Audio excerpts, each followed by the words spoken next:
mechanical beeping of hospital monitors filled the quiet room as Gabriel Hawthorne stood motionless before the incubator.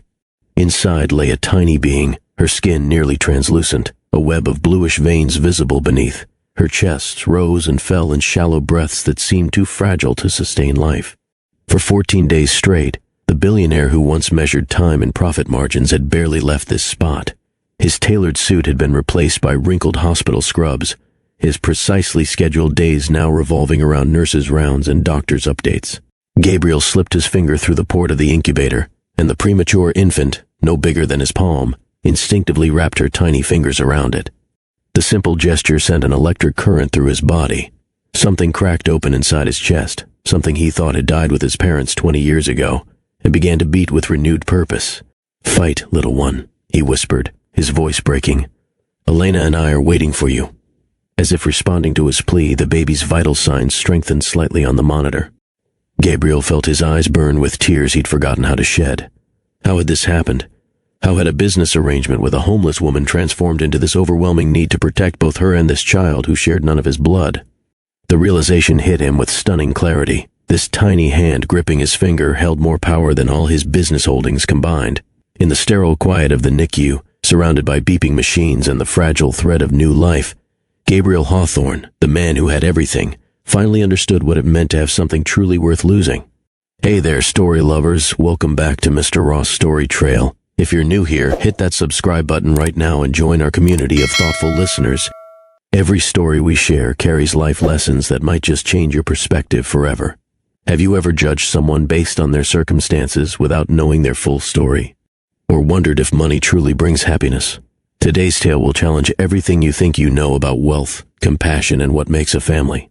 A homeless pregnant woman seeking shelter from the rain, a cold-hearted billionaire facing an ultimatum from his grandmother, two desperate strangers making a business deal that would forever alter both their lives.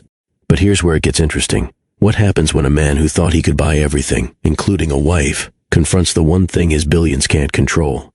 What transforms when a tiny, premature baby fights for her life, and the man with no biological connection finds himself unable to leave her side? This emotional journey might just change how you see the people you pass on the street every day. If you've ever felt alone, judged, or that life was unfair, this story will resonate deeply. Before we continue, take a second to like this video and hit that notification bell. Your support helps us bring more of these powerful stories to light. What drives a successful billionaire to propose marriage to a complete stranger? And what could possibly push a proud, educated woman to accept such an arrangement while carrying another man's child? Desperation comes in many forms. For Elena Frost, it manifested as hunger pangs and the terror of bringing new life into a world where she couldn't even provide shelter. For Gabriel Hawthorne, it appeared as the looming loss of his family legacy, the company that defined his entire identity. Two people from opposite ends of society, both trapped by circumstances beyond their control. Their paths should never have crossed. Yet on that rain-soaked night, when Elena huddled under the awning of Gabriel's downtown property, fate intervened through an unexpected phone call. A marriage of convenience, he called it. A business transaction, he insisted. 2 years together, then $5 million in a clean divorce. No emotions, no attachments, no real family.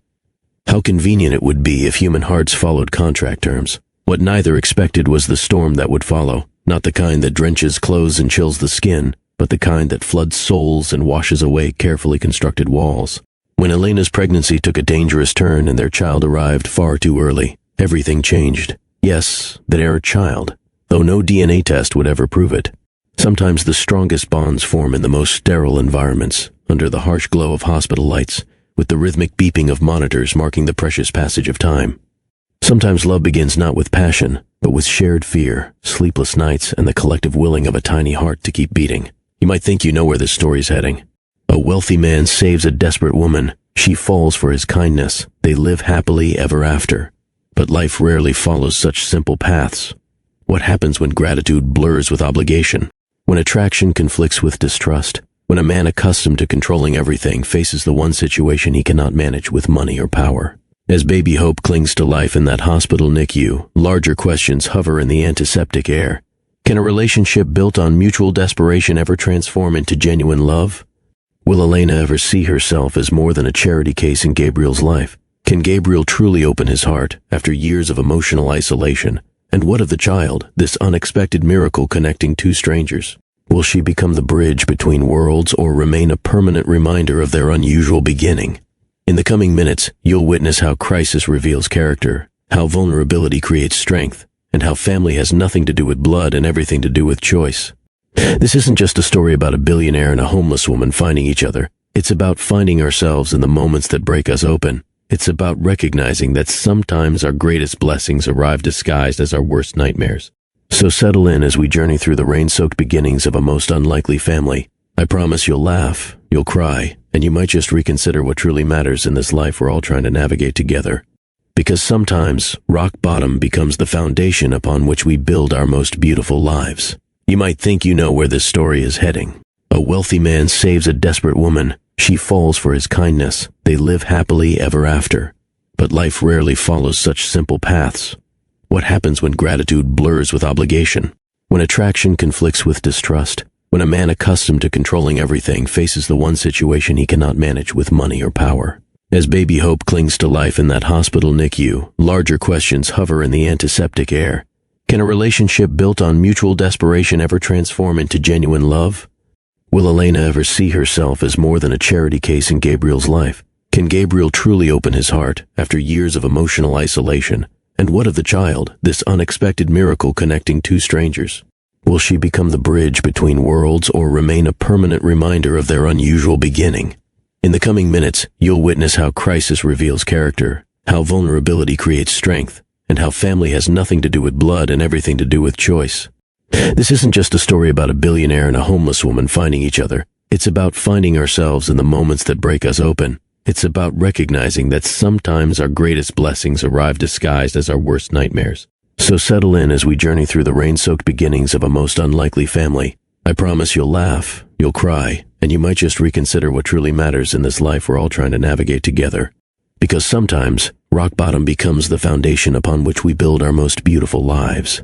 6 months before taking shelter under that coffee shop awning, Elena Frost had been thriving. With a double major in finance and environmental science, she'd graduated near the top of her class despite working 2 jobs throughout college. No trust funds or family connections had paved her way, just raw determination and midnight study sessions fueled by cheap coffee and expensive dreams. "You're going to change the world," her favorite professor had written on her thesis about sustainable investment models. Elena believed it. Fresh out of college, she'd landed a position at Green Future Capital, a boutique firm specializing in eco-friendly investments. Her tiny apartment may have been in the least desirable part of town, but the view from her office, a glimpse of the harbor and the city skyline, reminded her daily how far she'd come. Growing up in the foster system had taught Elena 2 crucial lessons: trust yourself and always have a backup plan. By 25, she'd managed to save nearly $18,000, her safety net, her future down payment, her proof that she could build something from nothing. "You're the most focused person I've ever met," her coworker Jamila often said. "Don't you ever just want to splurge? Take a vacation? Live a little?" Elena would smile and shake her head. "I'm playing the long game," she'd reply. What she never explained was that when you've grown up with nothing, having enough becomes its own kind of freedom. Her modest salary stretched to cover her rent, student loan payments, and even small monthly donations to foster care organizations. Her boss had just hinted at an upcoming promotion. A senior advisor position would mean better pay, more responsibility, and a chance to pitch her sustainable investment initiative to major clients.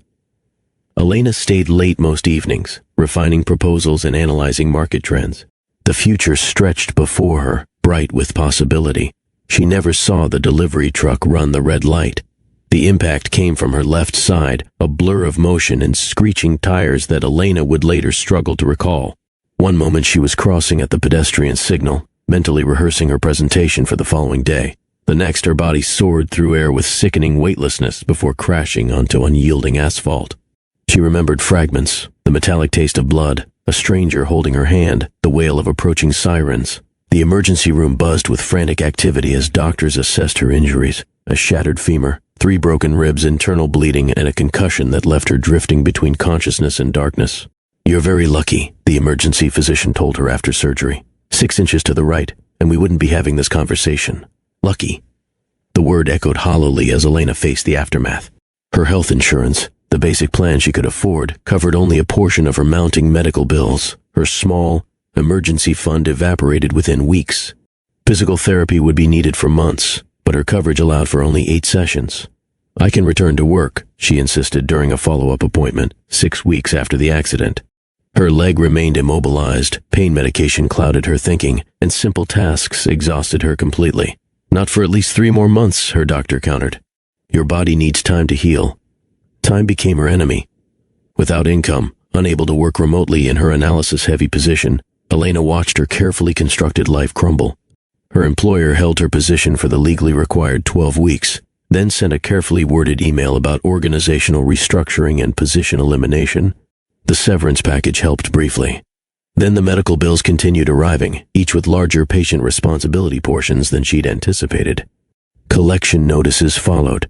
Her landlord was understanding until he wasn't. 6 months post-accident, Elena sold everything of value she owned, from her laptop to the pearl earring she'd bought to celebrate her college graduation. By month 7, she moved to a weekly rate motel, limping on a leg that hadn't healed properly due to interrupted physical therapy. Her once promising career had vanished. Applications went unanswered. Gaps in employment and no permanent address created red flags for potential employers. "Just until I get back on my feet," she told herself each night, the irony of the phrase not lost on her as she massaged her aching leg. It was during her 3rd post-operative appointment that she first met Dr. James Wilson. Unlike the hurried emergency staff, he took time with Elena, reviewing her charts thoroughly, asking meaningful questions about her pain levels and mobility. "The healing process isn't just physical," he explained, noticing her evident anxiety. "The emotional impact of sudden trauma often goes untreated." Something in his attentive manner broke through Elena's carefully maintained composure. For the first time since the accident, she allowed herself to cry, not just for her physical pain, but for the life she was watching slip away. Dr. Wilson waited patiently, offering tissues without empty reassurances. "Would you consider joining our trauma recovery group? It meets Thursday evenings." Elena attended reluctantly. The group provided not only emotional support, but practical advice on navigating insurance claims and disability applications. Dr. Wilson facilitated with compassion and insight, often staying after to answer individual questions. "You're different from most patients," he told Elena after her 3rd session. "Most focus exclusively on what they've lost. You're already planning your next steps." Their professional relationship evolved cautiously. Coffee after group sessions became dinner discussions about healthcare reform and financial barriers to recovery. By her final follow-up appointment, their connection had deepened into something personal. "I can't be your doctor anymore," James said after signing her discharge papers. "But I'd very much like to take you to dinner, officially." For 3 months, Elena believed she'd found something beautiful amid the wreckage of her former life. James was kind, established, and seemingly genuine. She shared her struggles openly, the mounting debt, her housing insecurity, her dwindling options. He listened with apparent concern, offering his guest room when she could no longer afford the weekly motel. "Temporary," she insisted, "until I find something." "Of course," he agreed. No pressure. Their relationship intensified in his comfortable home. Elena began to hope again, to envision a future rising from the ashes of her accident. When the pregnancy test showed positive, she experienced more shock than joy. They'd been careful, used protection consistently. "We'll figure this out together," she promised herself, hand resting on her still flat abdomen as she prepared to share the news. James's reaction shattered any illusion of their shared future. "This isn't possible," he said flatly, pacing his kitchen. "We use protection. Nothing's 100% effective," Elena reminded him gently, still expecting him to process the shock and adjust. The transformation in his demeanor chilled her. "I can't do this. I'm not prepared to be a father." "I'm not asking for anything," she clarified, stunned by his response. "I just thought you should know." His laugh held no humor. "Not asking for anything? You're living in my house, Elena. You have no job, no money, and now you're pregnant? What exactly did you expect?" The accusation struck harder than the delivery truck. "You think I planned this?" "I think it's convenient," he replied coldly. "I think you saw an opportunity with a doctor who could support you." Each word stripped away the man she thought she'd known, revealing someone unrecognizable. When he suggested taking care of it and offered to cover the cost, Elena gathered her few remaining possessions and left. His parting words followed her down the street. "Don't contact me again. I want nothing to do with this." With her safety nets gone and her pride preventing a return to James's house, Elena's options narrowed dramatically. She applied for emergency housing assistance, but faced months-long waiting lists. Shelter beds filled by early afternoon. Former colleagues expressed sympathy but offered little tangible help.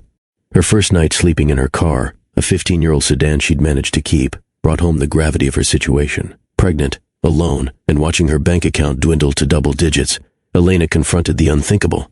She had become one of the invisible people she used to pass on street corners. Morning sickness complicated everything. Maintaining basic hygiene became a daily challenge, accomplished in public restrooms where she'd wash her face, brush her teeth, and change clothes as quickly as possible. Library computers became her lifeline for job searches and assistance applications. Fast food restaurants with dollar menus provided occasional meals. When her car was towed for expired registration, another expense she couldn't afford, Elena lost her last shelter. The backpack containing her remaining possessions grew heavier each day as her pregnancy advanced. Winter approached, bringing early darkness and bone-chilling rain. Your baby's showing signs of nutritional deficiency, a free clinic doctor warned during her first prenatal checkup. You need stable housing and regular meals. Needs without means, advice without options. The storm hit with unexpected ferocity that November evening. Elena had walked for hours, seeking any overnight shelter with available beds. Each place turned her away, full, always full.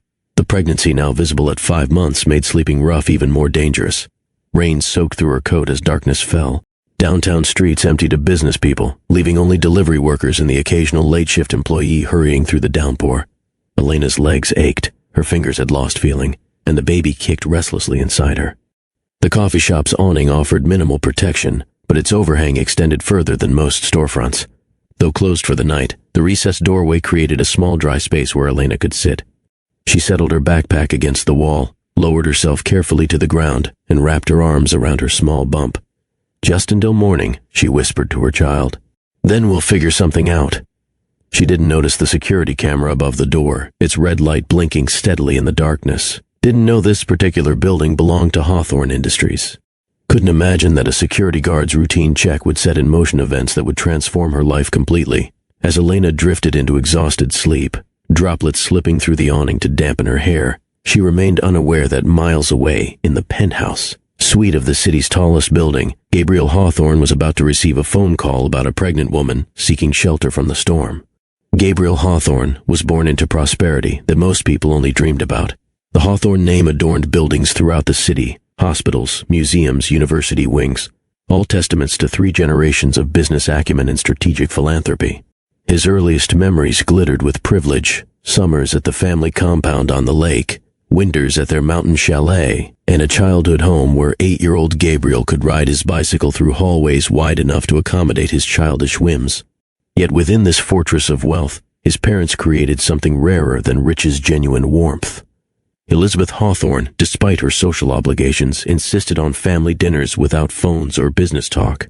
Michael Hawthorne, though constantly pursued by board members and business partners, never missed his son's baseball games. Money is just a tool, Gabriel, his father often said.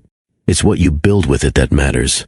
His mother's wisdom was simpler. Always look people in the eyes when they speak to you, whether they clean your room or run your company. At 12, Gabriel had everything a boy could want: security, opportunity, and parents who balanced privilege with perspective. Then came the charity gala in London, the private plane, and the storm that aviation experts would later call unpredictable. No survivors, no proper goodbyes. Gabriel was pulled from boarding school and brought to his grandparents' estate. The funeral remains a blur in his memory, hundreds of people in black, their faces showing more concern for business transitions than for a child's shattered world. That night, alone in an immaculate guest room that would become his, Gabriel made his first adult decision. He would never again be vulnerable to loss. If love could vanish in a single headline, Hawthorne heirs perish in Channel Crossing, then love was a luxury he could no longer afford. You are the future of Hawthorne Industries, his grandfather declared on Gabriel's 13th birthday. Not happy birthday, or we miss them too. Just the weight of expectation delivered like a sentence. Harold Hawthorne, already in his 70s when he became Gabriel's guardian, approached raising his grandson like a business acquisition, something to be managed, developed, and groomed for eventual handover. Emotional nurturing fell entirely to his grandmother, Beatrice, whose warmth was genuine but constrained by her husband's rigid views on raising a man. Gabriel's education accelerated. Summers once spent playing now filled with internships at different divisions of Hawthorne Industries. His teen years evaporated in boardrooms and strategy sessions. Your father was soft, his grandfather would comment, too concerned with people's feelings. Business isn't about feelings. By 16, Gabriel could analyze a balance sheet better than executives twice his age. By 18, he could dismantle failing companies with surgical precision, identifying redundancies and inefficiencies while ignoring the human cost. Harvard Business School wasn't a choice but an expectation. Gabriel excelled academically while growing increasingly isolated socially. Classmates sought his connections but recoiled from his calculating intensity. Professors praised his insights while privately discussing his concerning lack of ethical considerations. "You've built quite a reputation," his grandfather said proudly when Gabriel graduated with highest honors. The unspoken message was clear. Reputation for brilliance mattered more than being liked. When Harold Hawthorne suffered a massive stroke the following year, 23-year-old Gabriel stepped into leadership 5 to 10 years ahead of the expected timeline. The board had reservations about his youth, but quickly learned that chronological age had little correlation with Gabriel's capacity for ruthless efficiency. The Gabriel who took control of Hawthorne Industries bore little resemblance to the boy who once raced his bicycle through mansion hallways. His transformation wasn't sudden but methodical, a deliberate recalibration of priorities and personality. His first major decision as acting CEO shocked the business world. He sold the family's philanthropic foundation to focus exclusively on core business growth. "Charity dilutes focus," he told stunned board members. "We'll maximize shareholder value first, then consider social contributions." Employees learned to fear his unannounced floor walks. Gabriel's photographic memory allowed him to spot inefficiencies that others missed, and his feedback left no room for excuses or emotion. Results or resignations became the unofficial company motto. In boardrooms, his youth became an asset rather than a liability. Older executives underestimated him, giving Gabriel tactical advantages in negotiations. His reputation for cold calculation preceded him, causing competitors to concede ground before discussions even began. The Ice Prince, business magazines called him. The machine in the corner office. Gabriel read these profiles with satisfaction rather than offense. Emotions were inefficient. Relationships were distractions. His parents had taught him about the importance of connection, but their lessons died with him over the English Channel. When his grandfather finally passed away, Gabriel stood at the grave, feeling nothing beyond mild inconvenience at the time away from work. That evening, he completed a hostile takeover of a competing firm, adding another $1 billion to Hawthorne's market value while laying off 300 employees. At 32, Gabriel Hawthorne had everything society deemed valuable: wealth, power, respect. Yet his penthouse remained sterile. His calendar showed business appointments but no personal connections, and the rare women in his life never stayed beyond a few calculated months. He considered this arrangement perfect until his grandmother decided otherwise. Beatrice Hawthorne, now 82, had watched her grandson's ascent with growing concern. Unlike her late husband, she recognized that Gabriel's business success had come at catastrophic personal cost. Their monthly family brunches, the one tradition Gabriel maintained out of duty rather than desire, had grown increasingly strained. Beatrice's gentle inquiries about his personal life met with polite deflection. Her suggestions about balance earned thin smiles but no change. That rainy November morning, she arrived at their usual restaurant with unusual determination. "I've made a decision about my voting shares," she announced without preamble once they were seated. Gabriel looked up from his phone. His grandmother controlled 26% of Hawthorne Industries, not enough for majority control but sufficient to create significant problems if combined with other shareholders. "I'm listening," he replied, setting his device aside. "You have 3 months to marry, or my shares go to your cousin Marcus." Coffee paused halfway to Gabriel's lips. "That's absurd. It's non-negotiable," Beatrice countered, her voice gentle but firm. "Your grandfather built this company on family values that you've abandoned. I've watched you turn into someone I barely recognize, someone who views people as assets or liabilities rather than human beings." "Business requires objectivity," Gabriel argued. "Life requires connection," she replied. "I'm not asking you to become sentimental. I'm requiring you to remember that you're a person, not a corporation." "Marriage is hardly a guarantee of humanity," he pointed out. Beatrice nodded. "True. But it requires you to consider someone beyond yourself, to compromise, to build something that spreadsheets can't quantify." Gabriel calculated quickly. Marcus was incompetent but popular with the board's old guard. With Beatrice's shares, he could create genuine problems. 3 months is unreasonable, he countered. "So is going through life alone by choice," she replied. 3 months, Gabriel. Find someone who challenges you, someone who reminds you of the boy you were before we lost them. As negotiations went, it was remarkably one-sided. Gabriel left breakfast with a deadline, a threat, and absolutely no idea how to find a wife who would accept a loveless arrangement based entirely on financial necessity. If you're enjoying this story so far, take a second to hit that like button and drop a comment below. I'm curious, what do you think about arranged marriages in modern times? Would you ever consider marrying someone for reasons beyond love, financial security, family pressure, or mutual benefit? Let me know in the comments section. And if you haven't subscribed yet, now's the perfect time. Join our community where we explore complex human stories that make us question our assumptions about life, love, and what truly matters. Now, let's get back to our story and see what happens when Gabriel decides that finding a wife becomes his most urgent business transaction. The midnight security sweep was routine for Jeff Morales and Dwayne Wilson. 26 buildings in the downtown district, all owned by Hawthorne Industries, required hourly checks during their shift. Most nights, the biggest excitement came from chasing away teenagers or asking delivery drivers to move from reserved spaces. "Man, this rain's not letting up," Dwayne said as they approached the Artisan Coffee Shop on 5th Street. The premium cafe closed at 9, but its recessed entrance often attracted people seeking shelter from the elements. Jeff nodded toward the doorway. "We've got someone." Their flashlights illuminated a huddled figure, a woman with dark hair plastered to her pale face, her arms wrapped protectively around an unmistakable baby bump. "Miss?" Jeff approached cautiously. "You can't stay here. This is private property." Elena's eyes fluttered open, momentarily disoriented. "I'm sorry," she whispered, struggling to stand. "I'll go." Dwayne noticed her wince as she shifted. "Are you okay, ma'am?" "I'm fine," she insisted, though her shivering contradicted her words. Jeff began the standard warning about trespassing, but Dwayne cut him off, lowering his voice. "Jeff, she's pregnant." The two guards exchanged looks. Company policy was clear: remove unauthorized individuals, no exceptions. But the woman's condition, the relentless downpour, and the late hour complicated their decision. "Wait here," Dwayne told his partner, stepping away to make a call. "Who are you calling?" Jeff asked. "Mr. Hawthorne." "Are you crazy? It's midnight." "He owns the building. His decision." Elena watched the exchange through rain-blurred eyes, too exhausted to feel proper fear or shame. Whatever happened next couldn't be worse than another night in this storm. Dwayne returned, looking surprised. "He wants us to bring her to the corporate apartment on 12th. Said he's meeting us there." Jeff's eyebrows shot up. Himself? Not security or social services. His exact words were, "I'll handle this personally." As they helped Elena into the back of their security vehicle, neither guard could explain why the notoriously unsentimental CEO of Hawthorne Industries would take interest in a homeless pregnant woman on a rainy November night. Gabriel ended the security guard's call and immediately phoned Vera, his executive assistant. "I need you to prepare the corporate apartment on 12th. Full service setup, women's essentials, food." Vera, accustomed to her boss's odd hours, didn't question the timing, only the request. "May I ask the occasion?" "A potential solution to our 3-month problem."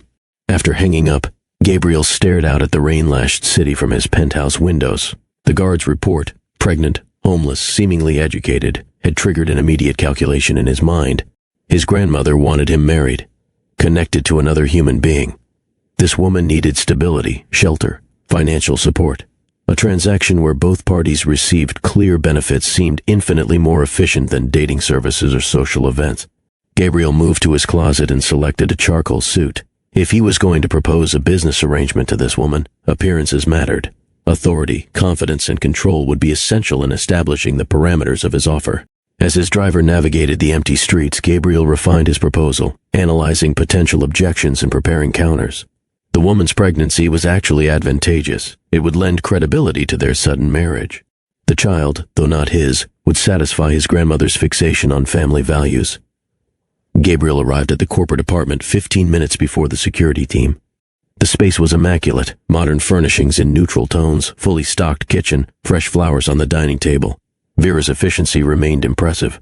"Mr. Hawthorne," she called from the entryway. "I've added women's toiletries, prenatal vitamins, and some basic maternity clothing. The kitchen has been stocked with pregnancy-appropriate foods." "Thank you, Vera." He noted her curious expression. "You're wondering why I'm doing this." "It's not my place to question," she replied diplomatically. "But you are questioning." Gabriel straightened his cuffs. "This woman represents an opportunity. Grandmother wants me married. I need someone who understands transaction over emotion." Vera's normally impassive face registered surprise. "You're going to propose to a homeless woman you've never met?" "I'm going to offer a mutually beneficial arrangement to someone who likely understands necessity over sentiment." The security desk buzzed. His potential solution had arrived. Elena stepped into the apartment with uncertain movements, like a wild animal expecting a trap. Her clothes, though soaked and worn, had once been quality pieces. Her posture, despite evident exhaustion, suggested education and self-respect. "Thank you for your kindness," she said, her voice steady despite her circumstance. Gabriel assessed her directly. No weakness in her gaze, no excessive gratitude. Good. Desperation without degradation was the precise combination he required. "There are clean clothes in the bathroom. Shower, change, and we'll talk," he instructed. When Elena emerged 30 minutes later, the transformation was notable.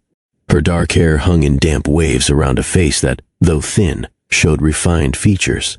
The simple lounge clothes Vera had provided revealed her pregnancy more clearly. Perhaps 5 months along, Gabriel estimated. "I'm Gabriel Hawthorne," he said, offering her a seat at the dining table where he'd arranged a light meal. "Elena Frost." She sat cautiously, maintaining eye contact. "I appreciate this respite, but I'm curious why the owner of Hawthorne Industries would personally intervene for a trespasser. Direct, intelligent, suspicious of charity." Each quality reinforced Gabriel's developing plan. "I have a proposition for you," he stated, deciding that efficiency trumped social protocol. Elena's expression tightened. "I'm not interested in that kind of proposition." "Not that kind," Gabriel clarified. "A business arrangement. I need a wife. Temporarily. You need stability. We could help each other." The words hung between them as Elena processed his statement. "A wife? But we don't even know each other." 2 years, Gabriel continued, laying out terms as he would in any negotiation. "You'll want for nothing. When we divorce, you'll receive enough to start over properly. Why would you marry a stranger? My grandmother controls significant company shares. She's demanding I marry within 3 months or lose control to my incompetent cousin." Elena laughed, a genuine sound despite its bitter edge. "So I'm just a solution to your problem? And I'm a solution to yours," he countered. "You're pregnant, homeless, and winter is approaching. Think about your child." Her hand moved instinctively to her belly, and Gabriel knew he'd identified her primary motivation. "You'd raise another man's child?" she asked. "On paper only. I'll provide financially, but I have no interest in playing father." Her expression reflected distaste at his coldness, but her analytical mind was clearly working through the scenario. "What happens after 2 years? We part ways. You get $5 million. I keep my company? And if I refuse?" "Then I wish you luck," Gabriel replied, gesturing toward the window where rain continued its assault. In the silence that followed, he could almost see her weighing impossible options. Elena studied the man across from her, impeccably dressed, coldly logical, and entirely serious about his bizarre proposal. In her former life, she would have walked out immediately, pride intact despite the storm awaiting her. But pride couldn't protect her baby. "I need time to think," she said. "The offer expires by morning," Gabriel replied. "Business decisions don't improve with delay." "This isn't just business to me," Elena countered.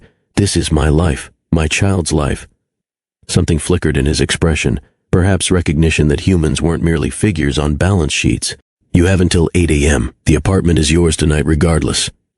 After he left, Elena paced the luxurious space, arguing with herself. The arrangement was degrading, becoming essentially a purchased wife. Yet the alternative was continuing to risk her health and her baby's future on the streets. "What would you do?" she whispered to her bump. "Would you forgive me for saying yes to this transaction?" She imagined her child's future under both scenarios. With Gabriel, healthcare, education, safety, opportunity. Without him, continued struggle, uncertainty, and the growing likelihood of foster care, the system she'd fought so hard to escape. By dawn, her decision crystallized. Pride was a luxury she could no longer afford. For her child, she would accept Gabriel Hawthorne's loveless proposal and the conditional security it offered. When he returned precisely at 8 a.m., Elena was waiting, her dignity wrapped around her like armor. "I accept," she said before he could speak, "with conditions of my own." Gabriel's eyebrow lifted slightly. "Which are complete medical care for my pregnancy and child, a separate living space within your home, and respect. You won't treat me as property or an employee." He considered her terms with the same calculation he applied to all negotiations. "Acceptable. Our attorneys will draft the agreement today. No handshake sealed their arrangement.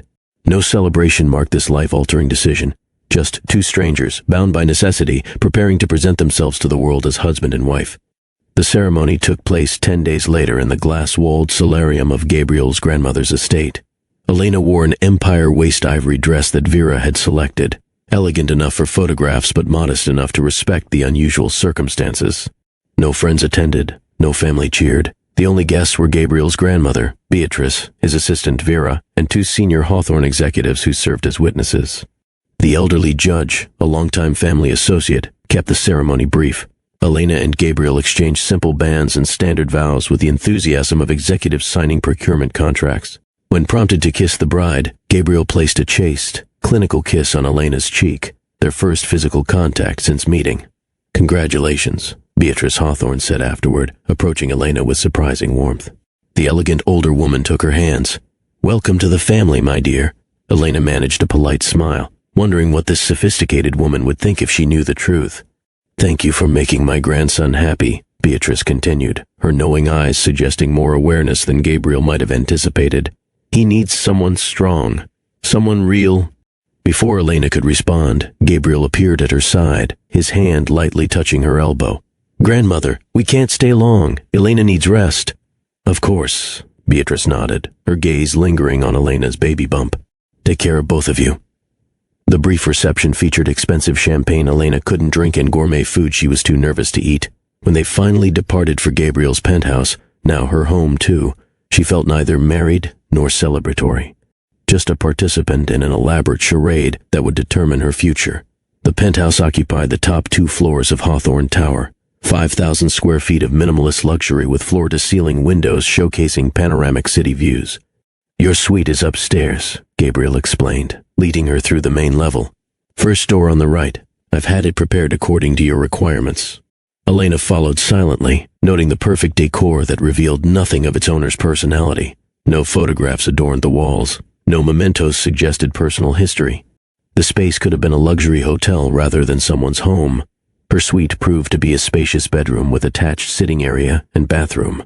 The walk-in closet contained a complete maternity wardrobe in her size. A small desk held a new laptop and phone.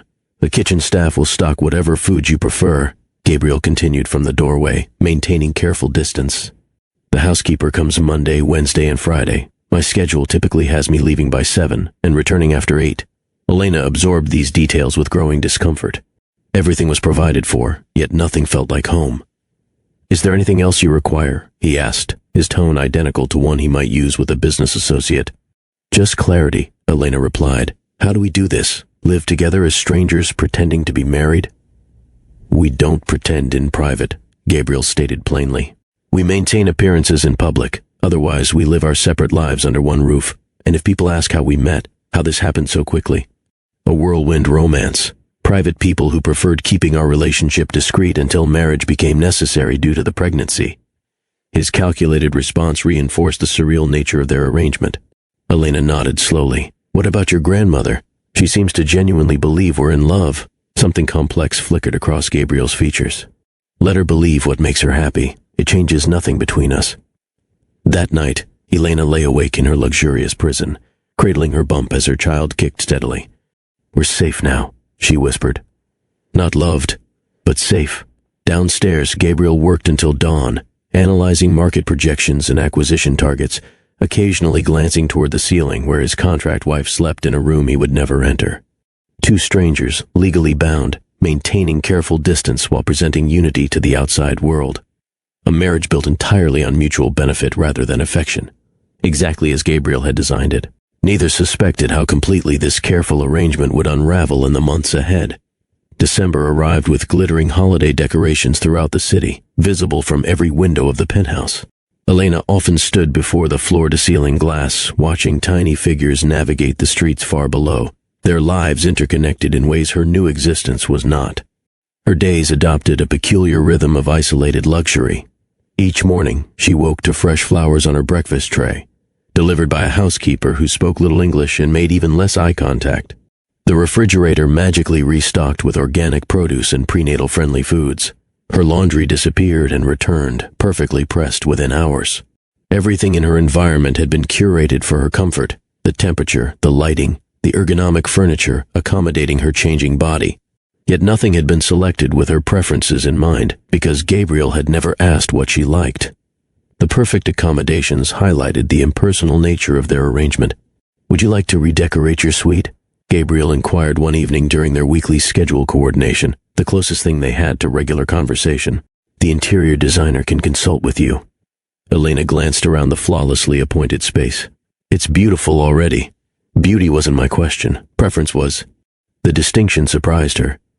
I've never had much opportunity to develop preferences for luxury items. Something flashed across his face, perhaps recognition of her unusual honesty. Most women in her position would have eagerly seized the opportunity to customize their surroundings. Consider it, he said before returning to his perpetual work.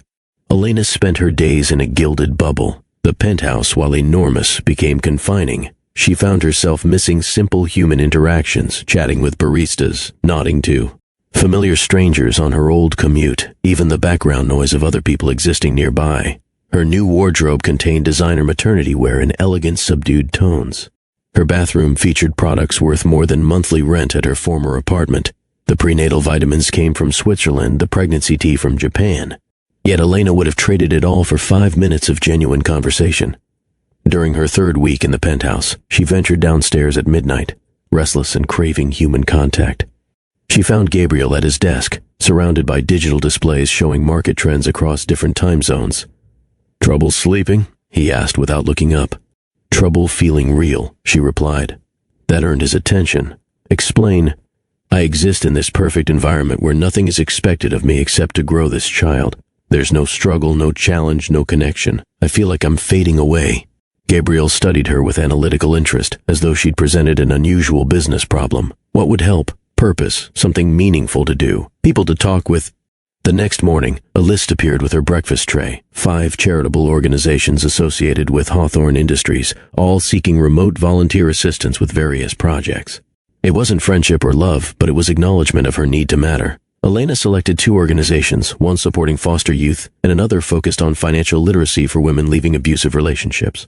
The volunteer work provided structure to her days and human interaction, even if only through email and video calls. Yet each night, she returned to the fundamental reality of her situation, living in intimate proximity with a stranger who viewed her presence as a contract obligation.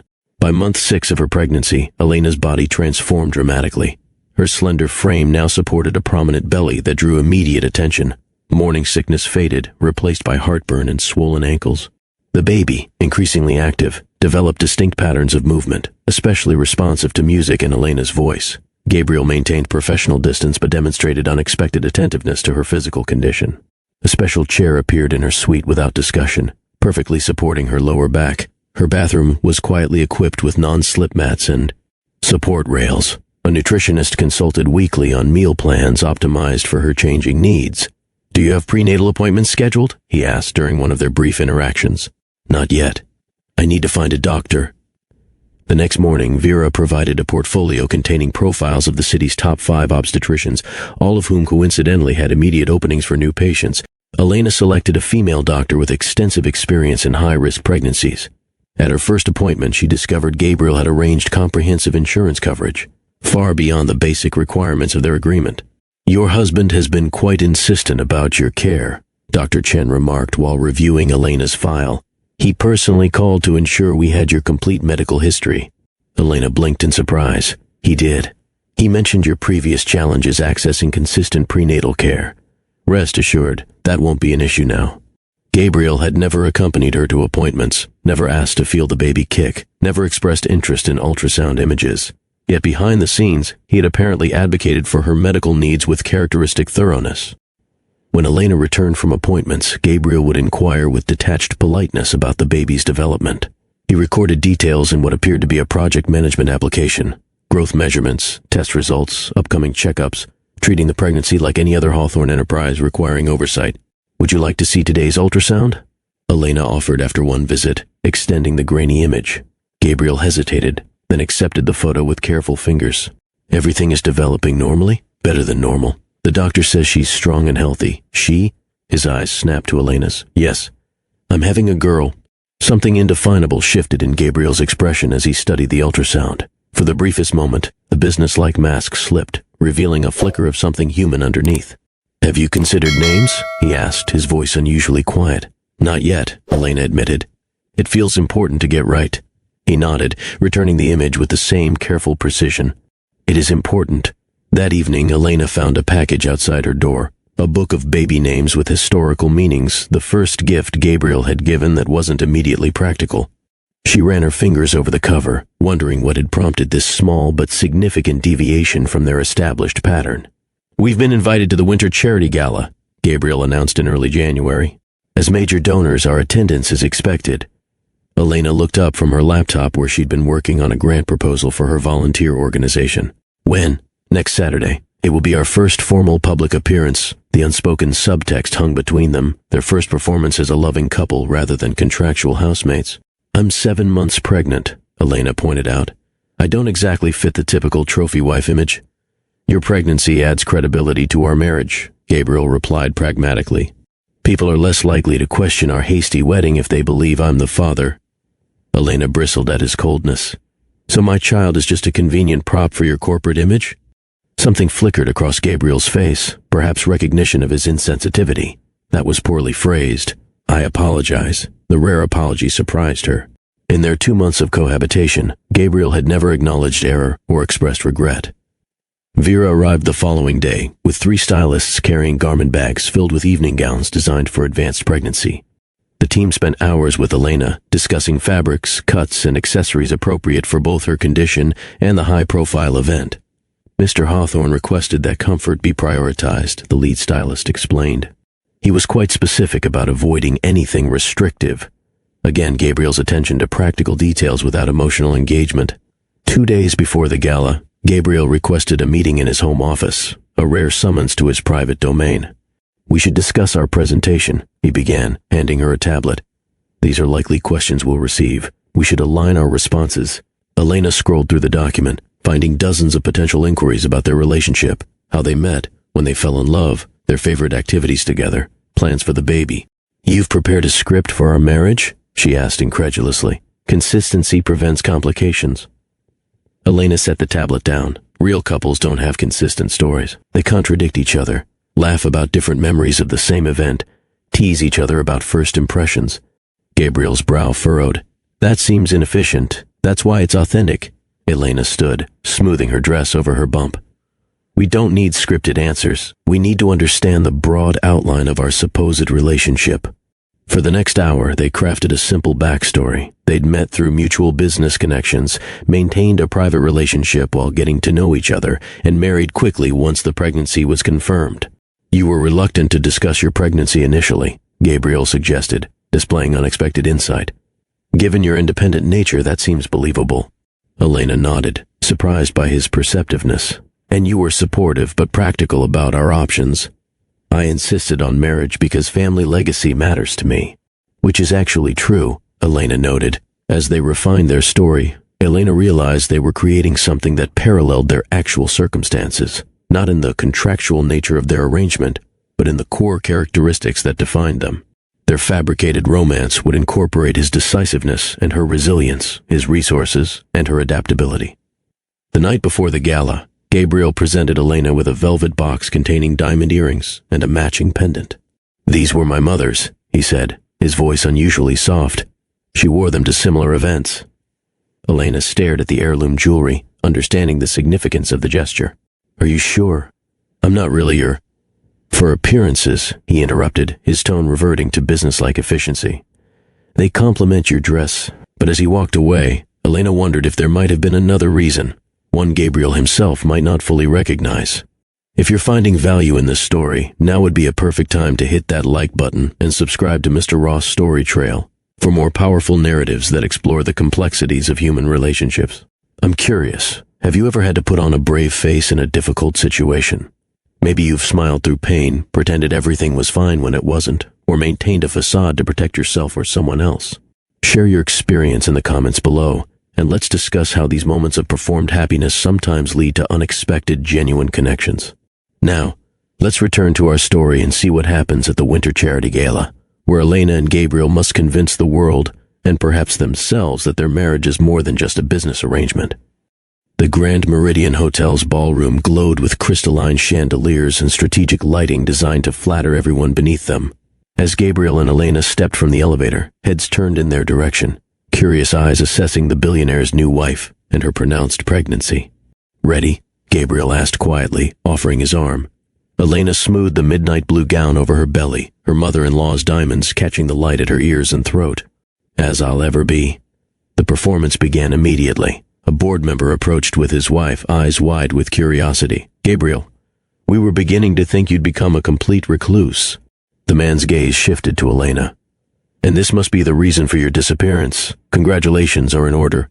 Gabriel's hand moved to the small of Elena's back, a gesture that appeared intimate but maintained careful distance. "James, Margaret, meet my wife, Elena Hawthorne." Such a whirlwind romance, Margaret cooed. "How did you two meet?" Elena smiled with practiced warmth. "Through business connections. Gabriel was helping fund a sustainability project I was working on. She impressed me immediately," Gabriel added, the practiced line delivered with surprising conviction. Her analytical approach to environmental investment strategies was refreshing. Elena glanced up at him, momentarily startled by the genuine admiration in his voice. Had he researched her professional background? And then, well, she continued, one hand resting on her belly, "sometimes life accelerates your timeline." Margaret beamed. "When are you due, dear?" "Early March. A spring baby. How perfect." As the couple moved on, Gabriel leaned closer. "Well done. James oversees our Asia operations. His approval matters." "Is that all this is? Securing business allies?" Something flickered across Gabriel's face. "Tonight, yes. That's our agreement." But as they circulated through the crowd, Elena noticed subtle changes in Gabriel's behavior. His hand remained at her back, occasionally drifting to her elbow to guide her, touches that exceeded their choreographed performance. When she mentioned feeling warm, a glass of water appeared before she could request it. When her feet began to ache, he found them a momentary retreat near a quieter corner. "You don't need to hover," she murmured. "I'm not fragile." "You're 7 months pregnant in 3-inch heels at an event where most people are drinking heavily and moving carelessly," he replied. Precaution is logical. Throughout dinner, Gabriel maintained their performance flawlessly. He selected menu items known to be pregnancy safe, occasionally leaned toward Elena in artificial intimacy, and fielded questions about impending fatherhood with rehearsed enthusiasm. Yet something unexpected happened as the evening progressed. The performance began requiring less effort. Elena found herself genuinely laughing at Gabriel's dry observations about various guests. He appeared to actually listen when she shared insights about charitable initiatives mentioned during dinner. "You know quite a bit about educational access programs," he noted after she engaged passionately with the woman seated across from them. "I grew up in foster care," Elena replied quietly. "Education was my only reliable escape route." Gabriel's expression shifted subtly, perhaps the first time he'd considered her beyond their arrangement. "I didn't know. You never asked." After dinner, the orchestra began playing, and couples moved toward the dance floor. Gabriel stood, extending his hand to Elena. "I believe this is expected," he said. Elena hesitated. "Dancing wasn't covered in our preparation. I lead competently," he assured her. "Follow my cues." On the dance floor, Gabriel placed one hand at her waist, keeping appropriate distance for her condition. His movements were precise and confident, guiding her with subtle pressure rather than obvious direction. "You dance like you do everything else," Elena observed. "Technically perfect, but completely detached." Something unexpected happened. Gabriel's lips curved into what might have been a genuine smile. "My grandmother insisted on lessons from age 8. Said no Hawthorne man would embarrass the family at social functions. Did you hate it? Initially. Then I realized it was essentially mathematics with movement. Patterns, rhythm, predictable sequences." Elena laughed softly. "You would reduce dancing to an equation. How else would you describe it? As a conversation without words, a temporary connection." She looked around at other couples. "See how differently everyone moves together? That retired judge and his wife, they've danced together for decades. Their steps are worn comfortable like old slippers. And that young couple near the column, all passion and no technique. They're probably newlyweds." Gabriel studied the couple she indicated, his analytical mind processing this new perspective. "And us? What would someone observe about our dancing?" Elena considered their movement together, that we're still learning each other, capable but cautious. His hand tightened slightly at her waist. "Accurate assessment."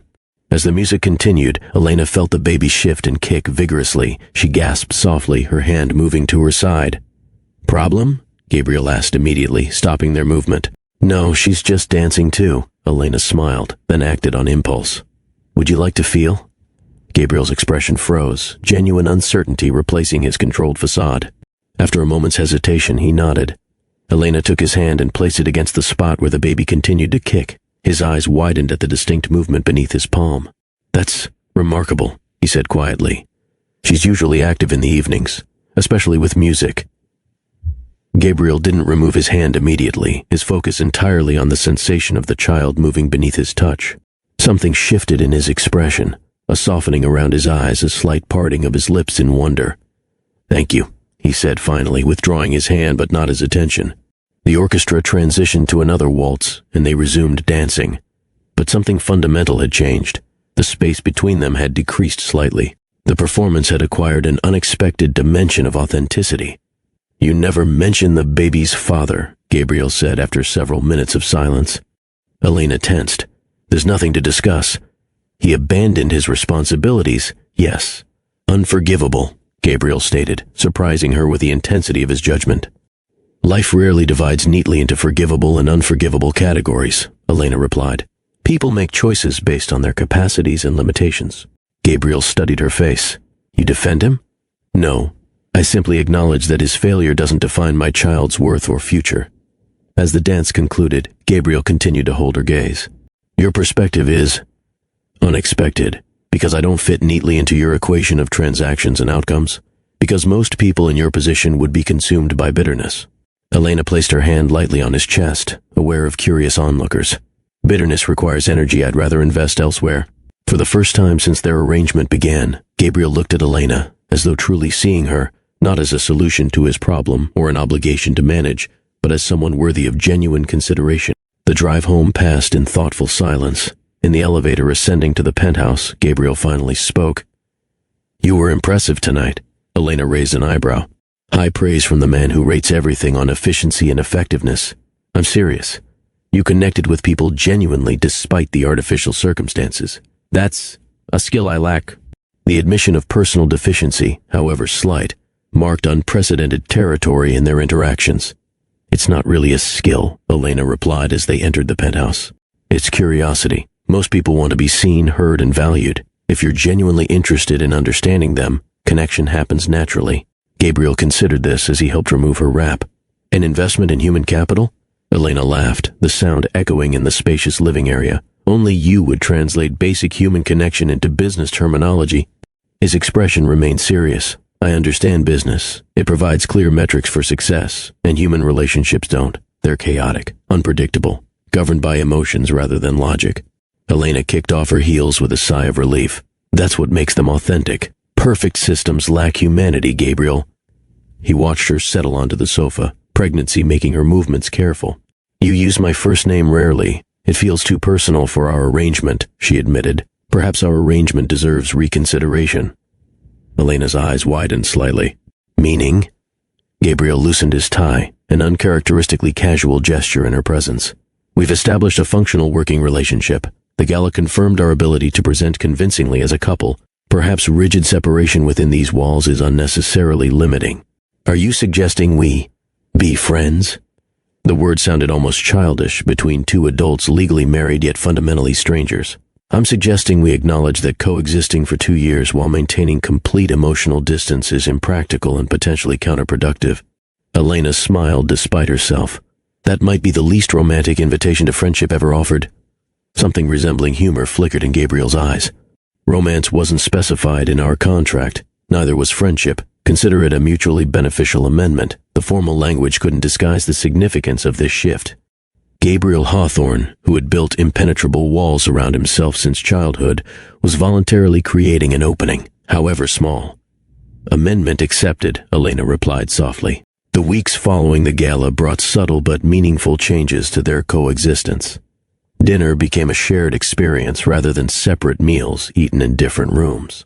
Conversation, initially stilted, gradually found rhythm as they discovered common interests in economic theory, sustainable development, and classical literature. One evening, as Elena described her thesis on environmental investment strategies, Gabriel listened with genuine interest. "Your approach to balancing profit incentives with environmental impact metrics is innovative," he observed. "Hawthorne Industries could implement similar models in our manufacturing divisions." Elena blinked in surprise. "You looked up my academic work?" "After the gala. You mentioned your background in sustainability. I was curious." The admission that he had researched her professional history, not to verify her credentials for their arrangement, but out of genuine interest, marked another small breach in his carefully maintained distance. During these conversations, Elena learned fragments of Gabriel's history beyond public knowledge. How his mother had taught him piano despite his father's insistence on more practical pursuits. How he'd secretly continued lessons after her death, maintaining this single connection to her memory. "Would you play something?" Elena asked one evening, noticing how his fingers occasionally tapped rhythm patterns when classical music played in the background. "I haven't touched a piano in years," he demurred. "The baby responds to music," she mentioned casually, "especially complex patterns." The following day, a grand piano appeared in the living room. Gabriel didn't acknowledge its presence until after dinner, when he sat at the bench and began playing a Chopin nocturne with technical precision that gradually softened into something more emotional. Elena watched his transformation as he played, the rigid set of his shoulders relaxing, his expression losing its calculated control. When he finished, she remained silent, recognizing the significance of what he had shared. "My mother played that piece on Sundays," he said finally. "You miss her," Elena observed gently. "Missing implies ongoing emotional attachment. It's been 20 years. Time doesn't erase attachment, Gabriel. It just changes how we carry it." He studied her with that increasingly familiar look of reassessment. "Your perspective differs from conventional wisdom. Conventional wisdom says pregnant homeless women don't become billionaires' wives, yet here we are." His unexpected laugh, perhaps the first genuine one she'd heard from him, transformed his features entirely. For a moment, Elena glimpsed the person he might have been without trauma's intervention. "Here we are indeed," he agreed. February brought unusually harsh weather and a series of concerning developments in Elena's pregnancy. Her blood pressure began rising at appointments, prompting Dr. Chen to recommend reduced activity and increased monitoring.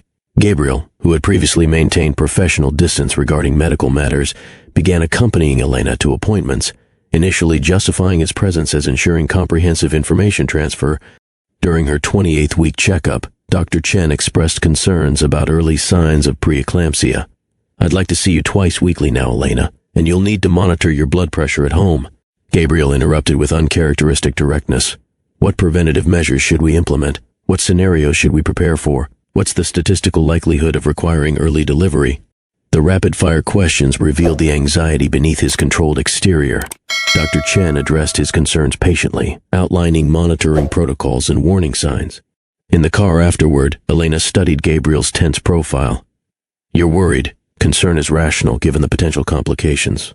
"Concern, yes, but you seem personally invested back there." Gabriel's hands tightened on the steering wheel. "The health of both you and the baby impacts our arrangement. Is that all it is?" Elena pressed gently. He remained silent for several blocks before responding. "I dislike variables outside my control." That evening, Gabriel rearranged his work schedule to be home earlier.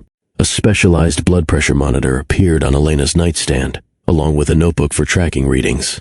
When she experienced swelling in her ankles, he researched appropriate elevation techniques and implemented them without discussion. Most tellingly, he began checking on her throughout the night, his footsteps pausing outside her door at regular intervals. When Elena confronted him about these midnight vigils, Gabriel claimed he was optimizing his own sleep schedule, a transparent deflection. The following week, Elena woke at 3 a.m. with a splitting headache. She stumbled to the bathroom, flicking on lights that seemed painfully bright. The room tilted alarmingly as spots danced in her vision.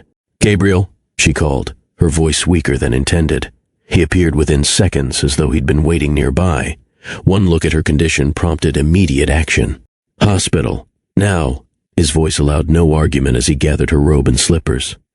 "It might just be a headache," she protested weakly.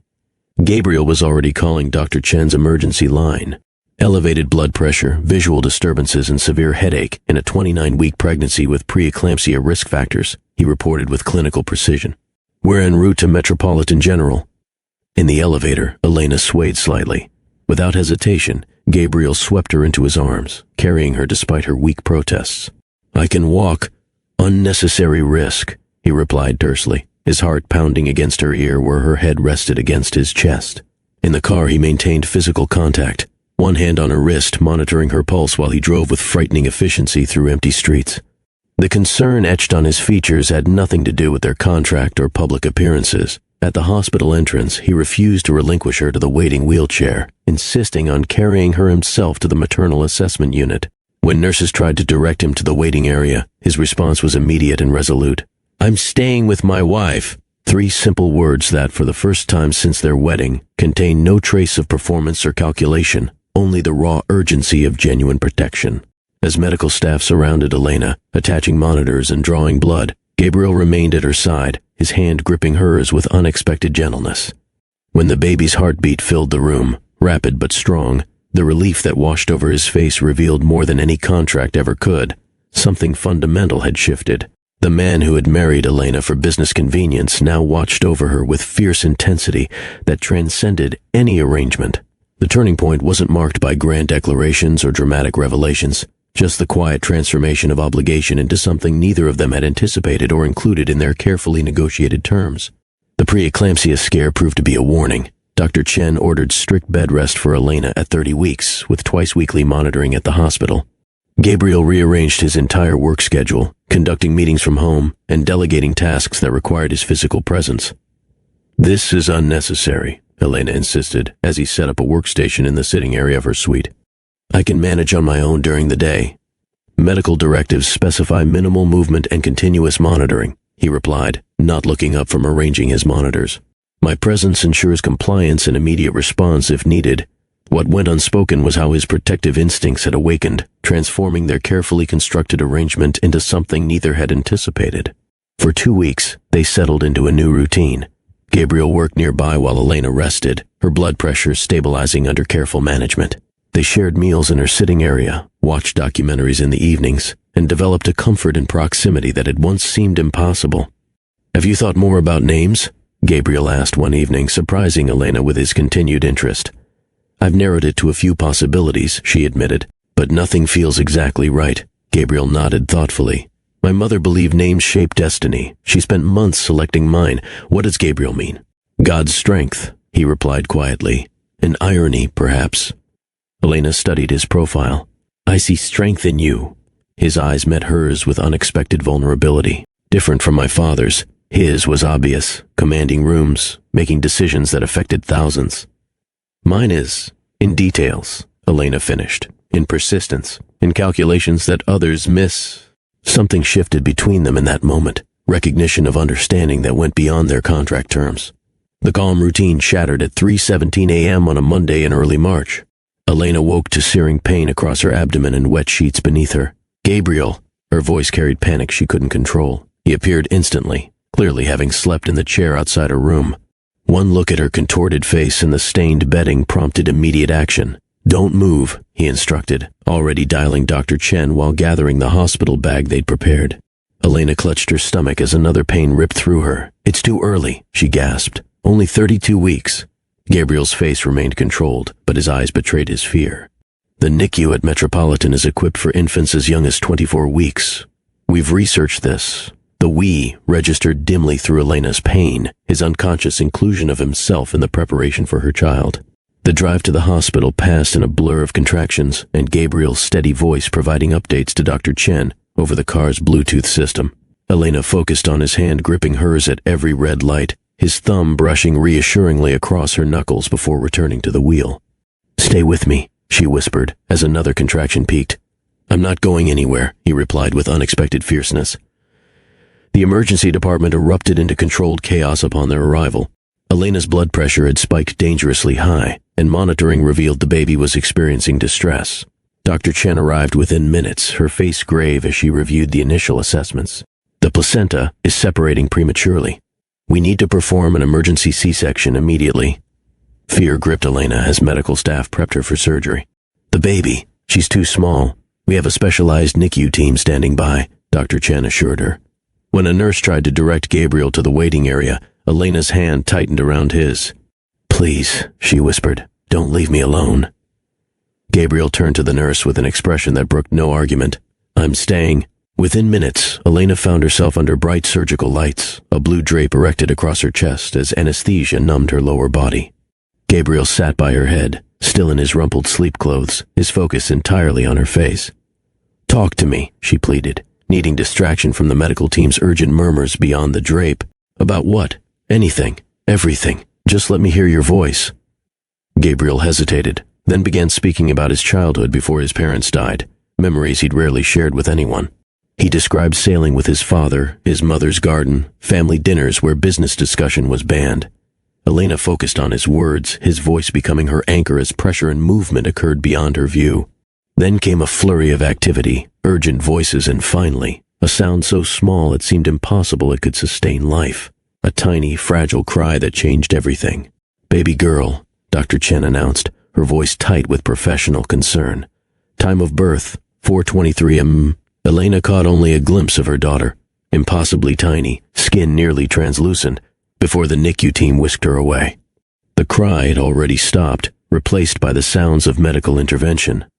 "What's happening?" she asked, panic rising. "She's having trouble breathing," Gabriel replied, his eyes following the medical team's urgent work. "They're intubating her." The calm delivery of devastating information broke something open in Elena. Tears streamed down her face as she strained to see her daughter. "Go with her," she told Gabriel. "Please, don't let her be alone."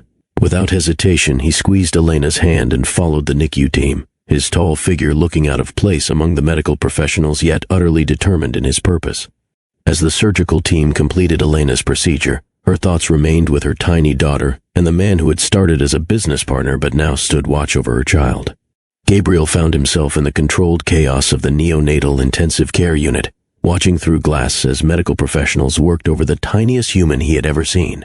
The baby, Elena's daughter, weighed just under 4 pounds.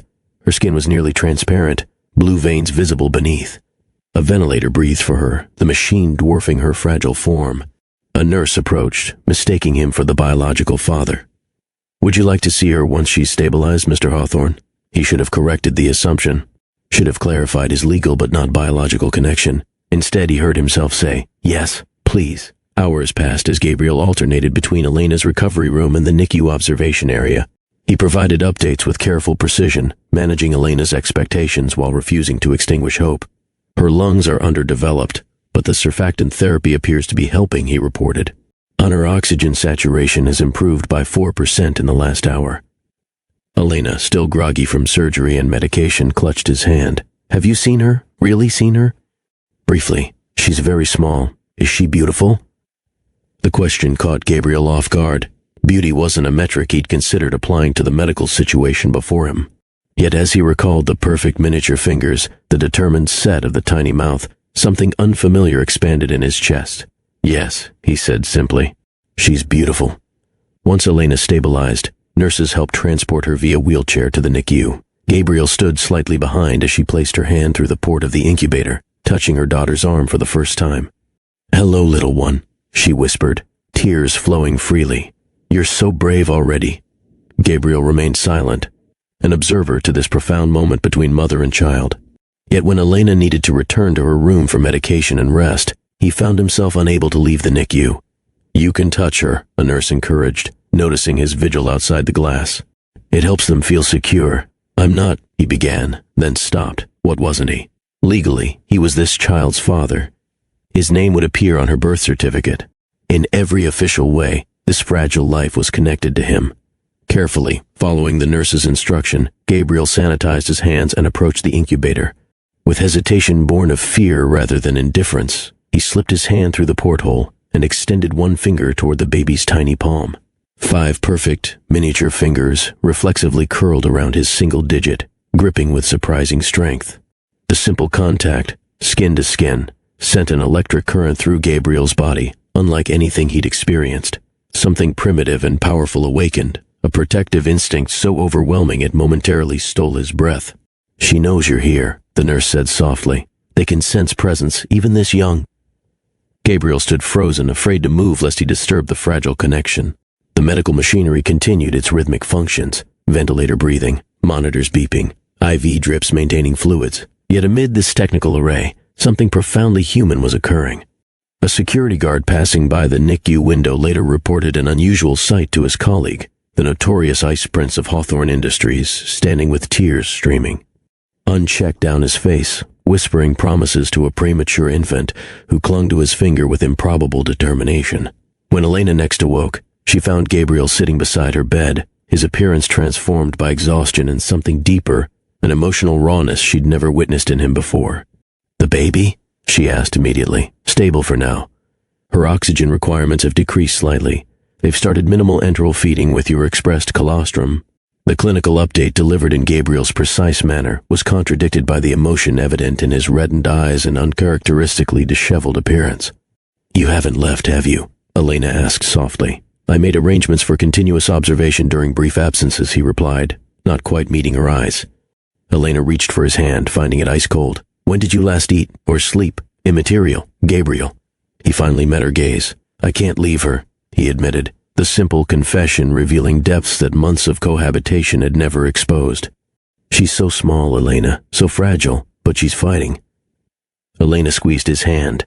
She needs a name. We can't keep calling her baby or little one. Gabriel nodded, seeming relieved by the practical task. Have you decided? I thought. Elena hesitated. I thought maybe Hope. Gabriel's expression shifted subtly. Hope, he repeated, testing the word. For her medical chart? For everything. Hope Hawthorne. Elena watched his face carefully. Unless you object to her having your name. The question hung between them, acknowledging the artificial nature of their marriage while recognizing something genuine had formed despite it. Hope Hawthorne, Gabriel said again, his voice stronger. It's perfect.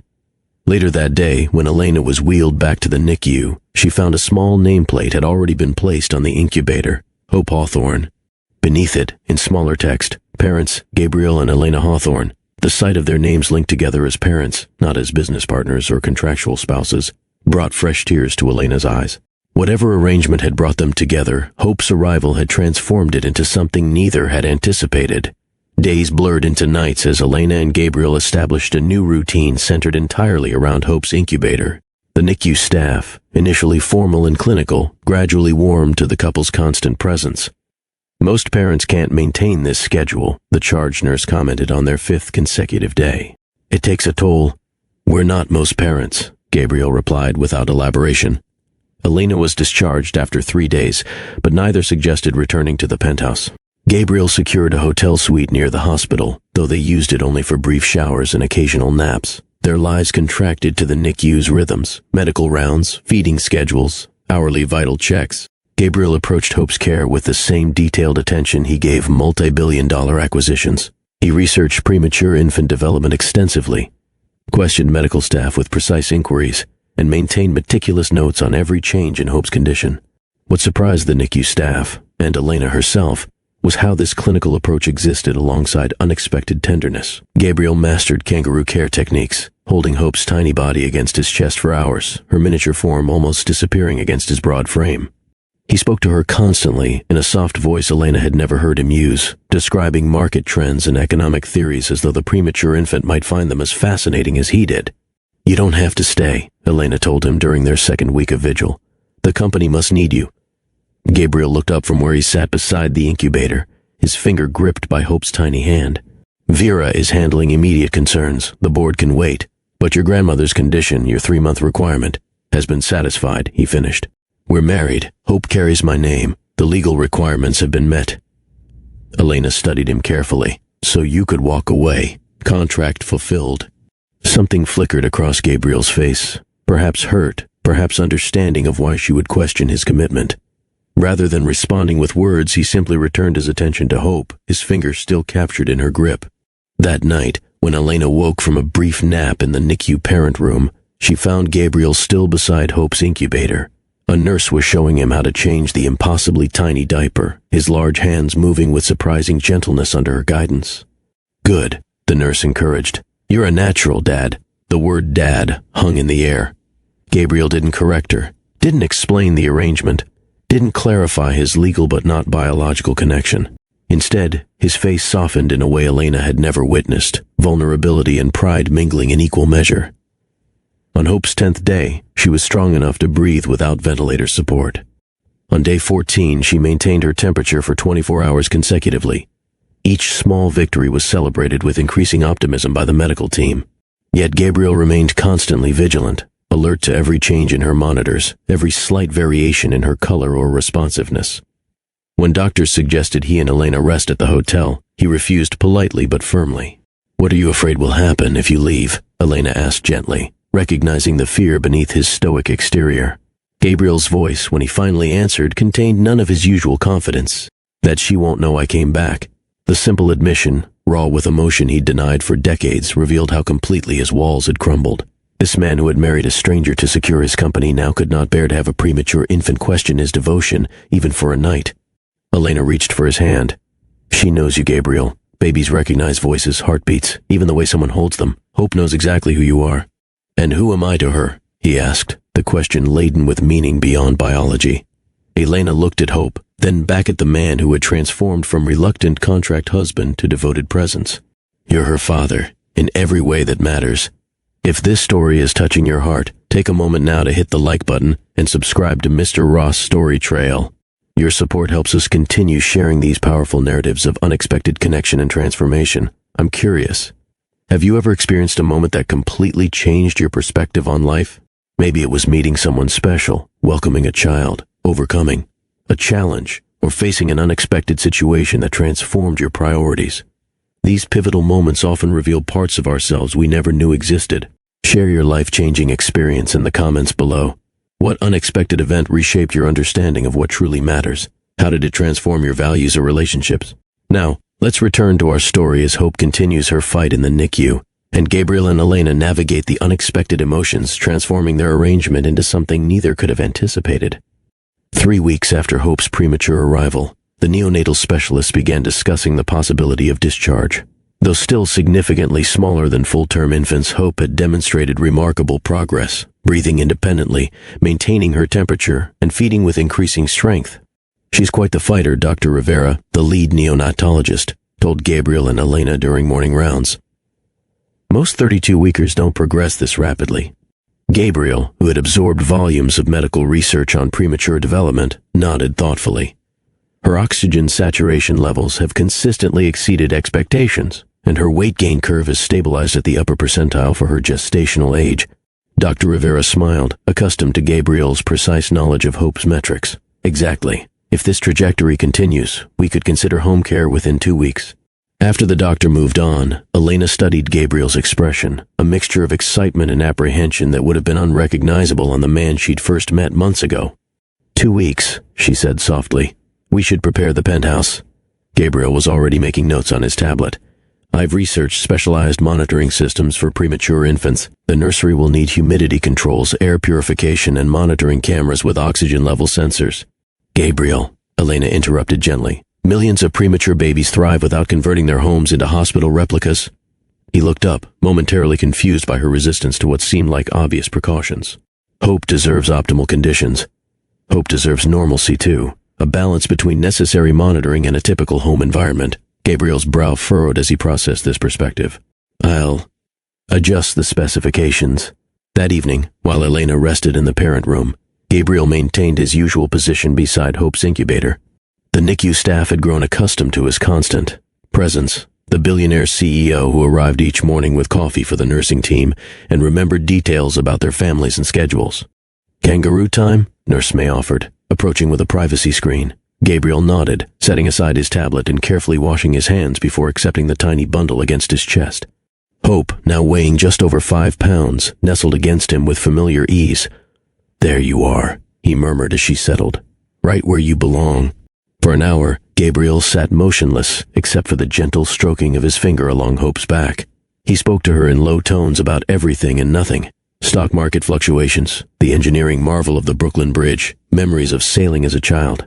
When Nurse May returned, she found him in the same position, his expression revealing a peace entirely at odds with his former reputation. She's completely relaxed with you, May observed, noting Hope's steady vitals. That kind of security is medicine we can't provide. Gabriel carefully transferred Hope back to her incubator. She's doing all the work. I'm just here. That's exactly what she needs. Someone who's just here, consistently and completely. As Gabriel adjusted Hope's tiny hat and blanket with meticulous attention, May added, some fathers take months or years to develop the connection you've formed in weeks. He didn't correct her assumption, didn't explain their unusual arrangement or clarify his non-biological role. The technical distinctions that had once seemed so important had faded to irrelevance against the reality of his feelings for the tiny girl who had claimed something in him he hadn't known existed. Elena observed Gabriel's dedication to Hope with growing wonder. The man who had once proposed marriage as a business transaction now spent hours researching developmental toys appropriate for premature infants. The executive who measured value in market share and profit margins now celebrated minuscule weight gains with unrestrained joy. Most revealing were the moments he didn't know she was watching, when he thought himself alone with Hope. Elena would return from getting coffee to find him singing softly, old lullabies he claimed not to remember from his own childhood. Or she'd wake from a brief nap to see him reading financial reports aloud to Hope, explaining complex concepts as though the infant might offer investment advice. Your acquisition strategy overemphasizes immediate return while undervaluing long-term growth potential, he told Hope seriously one afternoon, her tiny hand wrapped around his finger. Wouldn't you agree we should reconsider our position? When Hope gurgled in response, Gabriel nodded solemnly. Excellent point. I'll have Vera restructure the offer. Elena's quiet laugh alerted him to her presence. Rather than embarrassment at being caught in such an uncharacteristic moment, Gabriel simply smiled, a genuine expression that transformed his features completely. She has valuable insights, he explained with mock seriousness. Clearly she takes after her father, Elena replied without thinking. The words hung between them, acknowledgement of how thoroughly Gabriel had stepped into a role neither had anticipated when crafting their arrangement. Instead of deflecting or clarifying, Gabriel simply returned his attention to Hope, his expression softening. Let's hope she has her mother's compassion and resilience as well. As Hope's discharge date approached, Gabriel threw himself into preparations with characteristic thoroughness. The penthouse underwent subtle but significant modifications. Air purification systems installed, nursery equipment arranged for optimal monitoring, a second nursery established adjacent to his bedroom for nights when Elena needs uninterrupted rest. What struck Elena most wasn't the expensive equipment or meticulous planning, but how Gabriel referred to these changes, not as accommodations for Elena's child or the baby, but consistently as preparations for our daughter and Hope's homecoming. The possessive pronouns emerged naturally in his speech without apparent awareness of their significance. Yet Elena noted each one, each casual claim of connection that transcended their original agreement. The pediatric pulmonologist will visit weekly to monitor her lung development, Gabriel explained as they toured the modified penthouse. And I've arranged for a neonatal nurse to assist during the first month, though I expect we'll manage most care ourselves. We, Elena repeated softly. Gabriel glanced at her, suddenly uncertain. Unless you'd prefer more privacy in her care? I assumed. No, Elena interrupted quickly. I want your involvement. I just didn't expect it.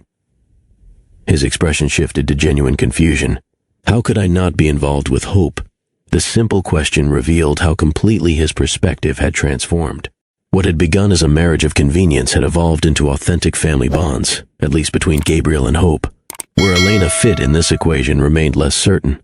Hope's homecoming transformed the penthouse from elegant showcase to lived-in family space. Bottles occupied kitchen counters, infant laundry draped over furniture, and the previously immaculate living room now featured a custom-designed infant relaxation station surrounded by developmental toys. Gabriel approached parenthood with the same intensity he applied to business acquisition, absorbing information on infant development and implementing optimal strategies for Hope's care. Yet alongside this methodical approach emerged something unexpected, genuine joy in the messy, unpredictable moments of early parenting. The night Hope first slept 4 consecutive hours, Elena found Gabriel sitting beside her bassinet, watching the gentle rise and fall of her chest. You should sleep while she does, Elena suggested, wrapping her robe tighter against the night chill. I was just making sure the monitors were functioning properly, he claimed, though the tablets displaying Hope's vitals sat untouched beside him. Elena smiled, recognizing the excuse for what it was, reluctance to miss a moment with the child who had captured his heart. She'll still be here in the morning, she assured him. Gabriel looked up, unexpected vulnerability in his expression. Sometimes I can't quite believe that the admission, so contrary to his former certainty about everything, revealed how completely Hope had disrupted his carefully ordered existence. This man who once viewed emotions as inefficient now found himself transformed by them, rearranging his entire life around a tiny person with no biological connection to him. As weeks passed, the boundaries Gabriel had initially maintained with Elena began dissolving as well. Their interactions, once governed by contractual obligation, evolved into genuine partnership. They developed natural rhythms around Hope's care, Gabriel handling late-night feedings since he required less sleep, Elena managing morning routines while he handled early calls with international offices. We make a good team, Elena observed one evening as they successfully navigated Hope's bedtime routine, a process that had initially taken hours now completed with synchronized efficiency. Gabriel, testing the temperature of Hope's bathwater with scientific precision, looked up with unexpected warmth. Yes, we do. The simple exchange carried weight beyond the immediate context. Their teamwork extended beyond Hope's care to other aspects of daily life, discussing current events over breakfast, sharing observations about books they were reading, offering perspectives on challenges each faced. Elena found herself noticing details about Gabriel she'd previously overlooked. How his expressions softened when speaking about certain childhood memories, how his rare laugh transformed his entire face, how he unconsciously hummed classical pieces when deeply focused on a task. Most revealing were the moments when their hands would accidentally brush while tending to Hope, or when their eyes would meet across the room in shared understanding of their daughter's needs.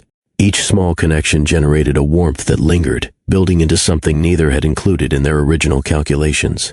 The evening that changed everything began ordinarily enough. Hope, now 3 months old, had finally settled after a fussy day. Gabriel and Elena retreated to the living room, the peaceful quiet a stark contrast to the day's challenges. "Wine?" Gabriel offered, opening a bottle he'd selected. Elena nodded gratefully, accepting the glass and sinking into the sofa. "I think she's going through a growth spurt. The pediatrician said her weight gain is accelerating." "I noticed her sleep patterns have shifted as well," Gabriel agreed, sitting beside her, closer than strictly necessary.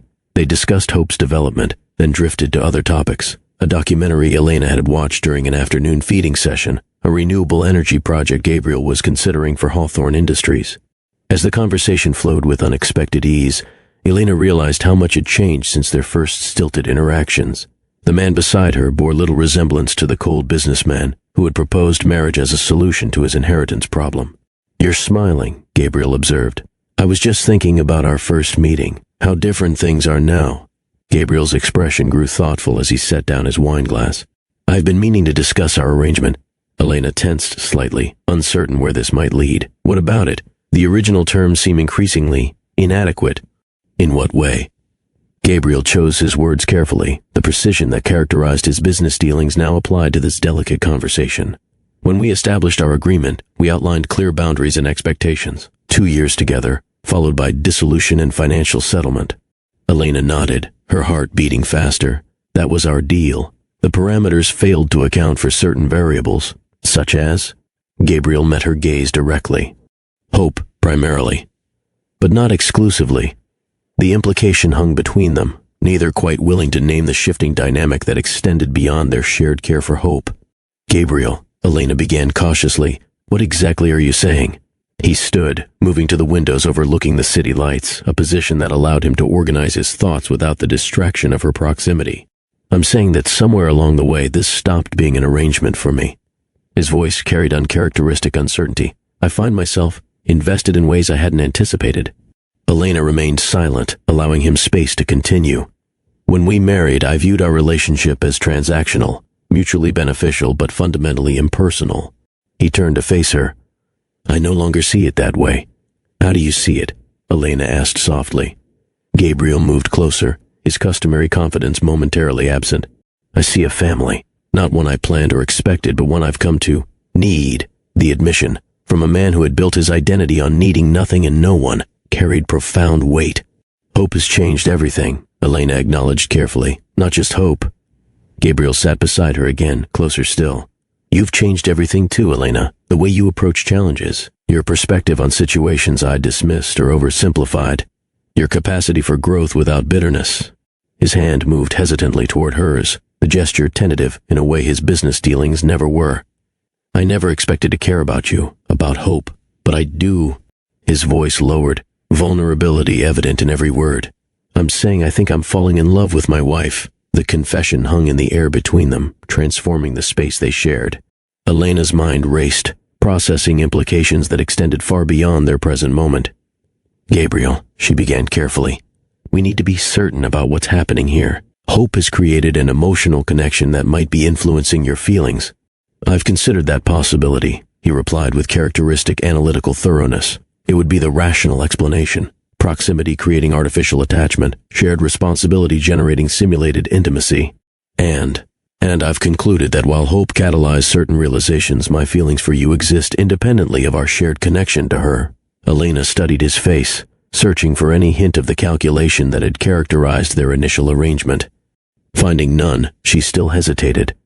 "This wasn't part of our agreement," she said softly. "No," Gabriel acknowledged. "It wasn't. I never expected—" Elena paused, gathering her thoughts. "When I accepted your proposal, I was desperate. You offered security when I had none, stability for my child. I was grateful, but I never imagined genuine feelings developing." "Neither did I," Gabriel admitted. "I specifically selected you because you seemed capable of maintaining emotional distance." Despite the tension of the moment, Elena laughed softly. "That didn't work out as planned." A smile touched Gabriel's lips. "Few things have since Hope arrived."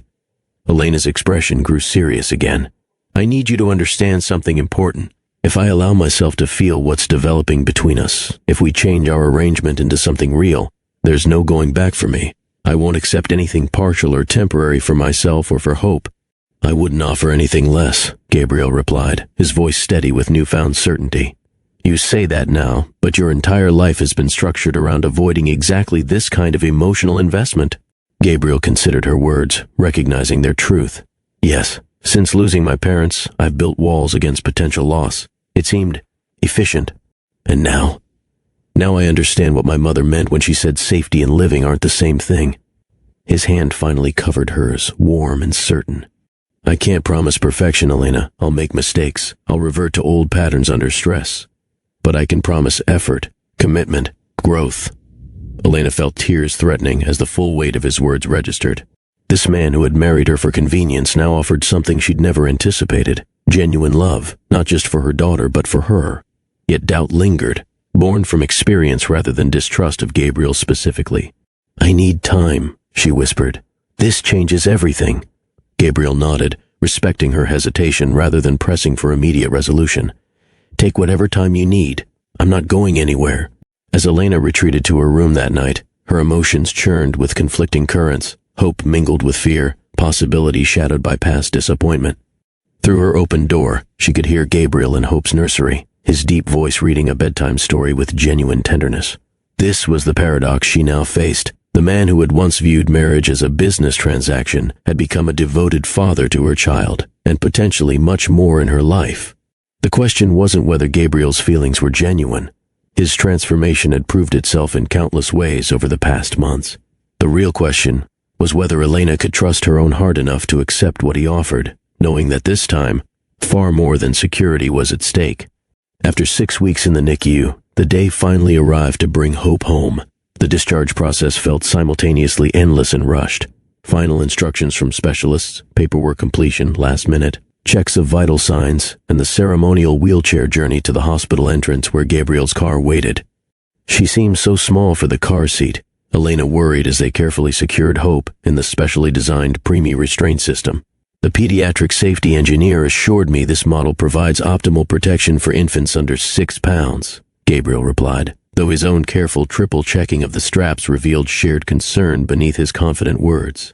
The drive home proceeded at precisely 5 miles below the speed limit, Gabriel's usually aggressive driving style replaced by caution that would have amused Elena under different circumstances. Every stoplight became an opportunity to check Hope's breathing. Every turn was taken with glacial care.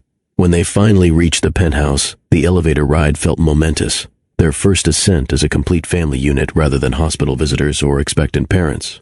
"Welcome home, Hope," Elena whispered, as the doors opened directly into their private foyer. Though Elena had seen the nursery during brief visits home to shower and change clothes, Gabriel's final additions remained a surprise. The room had transformed from a clinical-looking space optimized for medical monitoring into something genuinely magical. Soft, indirect lighting created a gentle glow throughout the room. The previously stark walls now featured hand-painted murals of forest scenes with tiny animals hidden among the branches and flowers. A custom-built rocking chair occupied the corner by the window, with a matching footstool positioned at the perfect angle. Beside it stood a small table holding a leather-bound book. "What's this?" Elena asked, running her fingers over the embossed cover.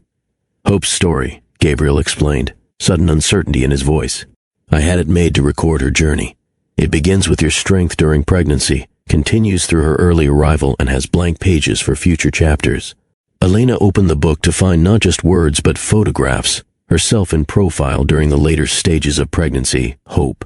His first days in the NICU, tiny hands gripping fingers, and moments she hadn't realized Gabriel had captured. "When did you take these?" she asked, turning pages with care.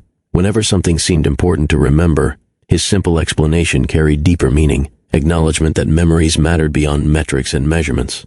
The nursery's final touch waited in the crib, a handcrafted mobile featuring delicate silver stars and moons that revolved slowly, catching light from different angles as they turned.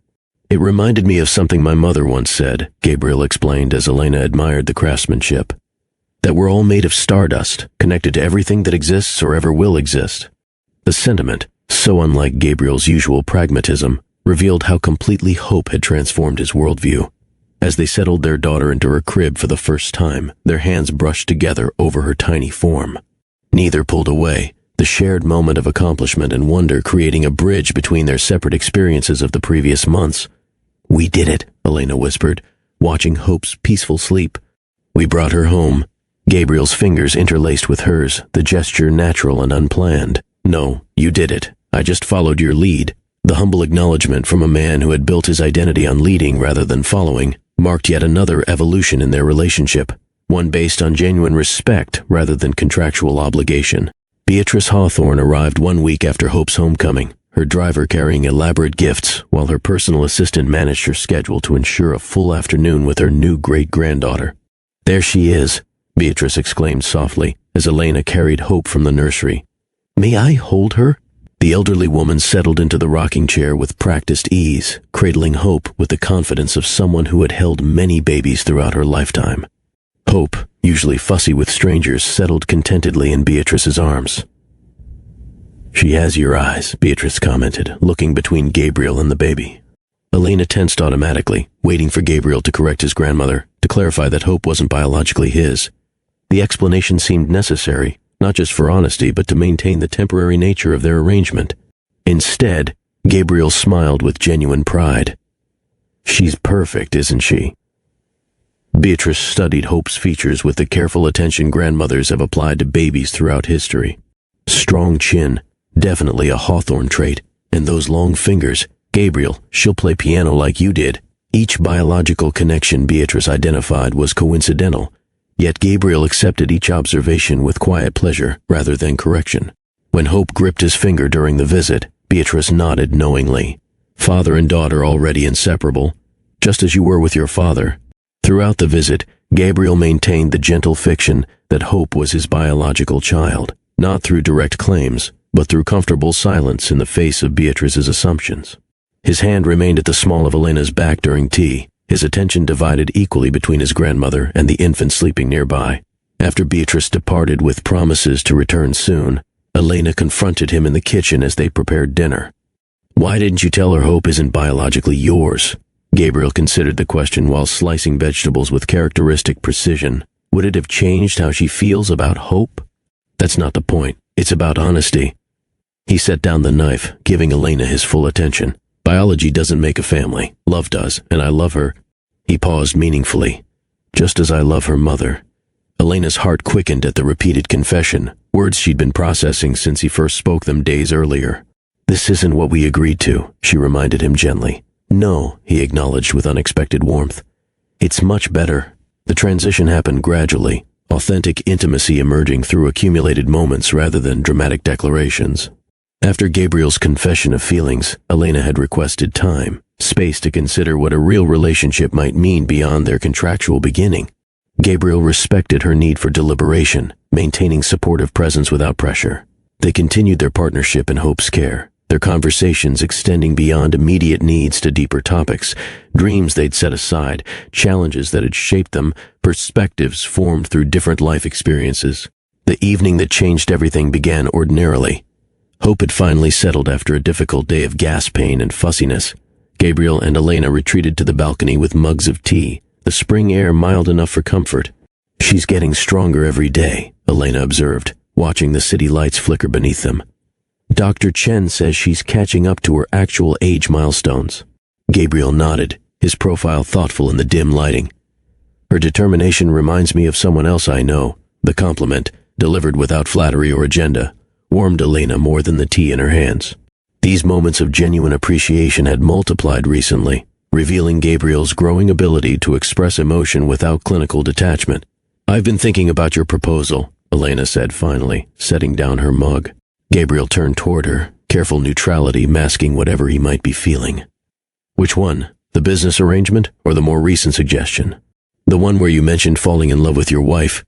His expression softened immediately. And I think, Elena paused, gathering courage. I think I might be falling in love with my husband. Not the one I agreed to marry on paper, but the one who reads financial reports to our daughter and tracks diaper changes with the same precision he uses for market fluctuations. Gabriel remained perfectly still, as though any movement might disrupt this fragile moment. Are you certain? I don't want your gratitude or sense of obligation. This isn't gratitude, Elena assured him, moving closer. It's recognition that the man I've come to know is someone worth loving, not for what he provides, but for who he is becoming. The space between them disappeared gradually, neither rushing toward inevitable connection. When their lips finally met, the kiss carried none of the performative quality that had characterized their wedding ceremony. This touch contained genuine discovery, tentative at first, then increasingly certain as mutual response confirmed shared desire. When they separated, Gabriel's usually composed expression had transformed to something Elena had never witnessed, wonder mixed with vulnerability and unmistakable joy. That was, he began, uncharacteristically at a loss for words. Overdue, Elena finished, smiling as she leaned forward to kiss him again. That night marked their transition from contractual spouses to genuine partners. Gabriel moved with careful respect, always confirming Elena's comfort with each new level of intimacy. The businessman who had once approached their marriage as a transaction now approached their relationship with reverence, as though handling something infinitely precious and irreplaceable. Later, as they lay together in the quiet darkness, Gabriel traced gentle patterns on Elena's shoulder.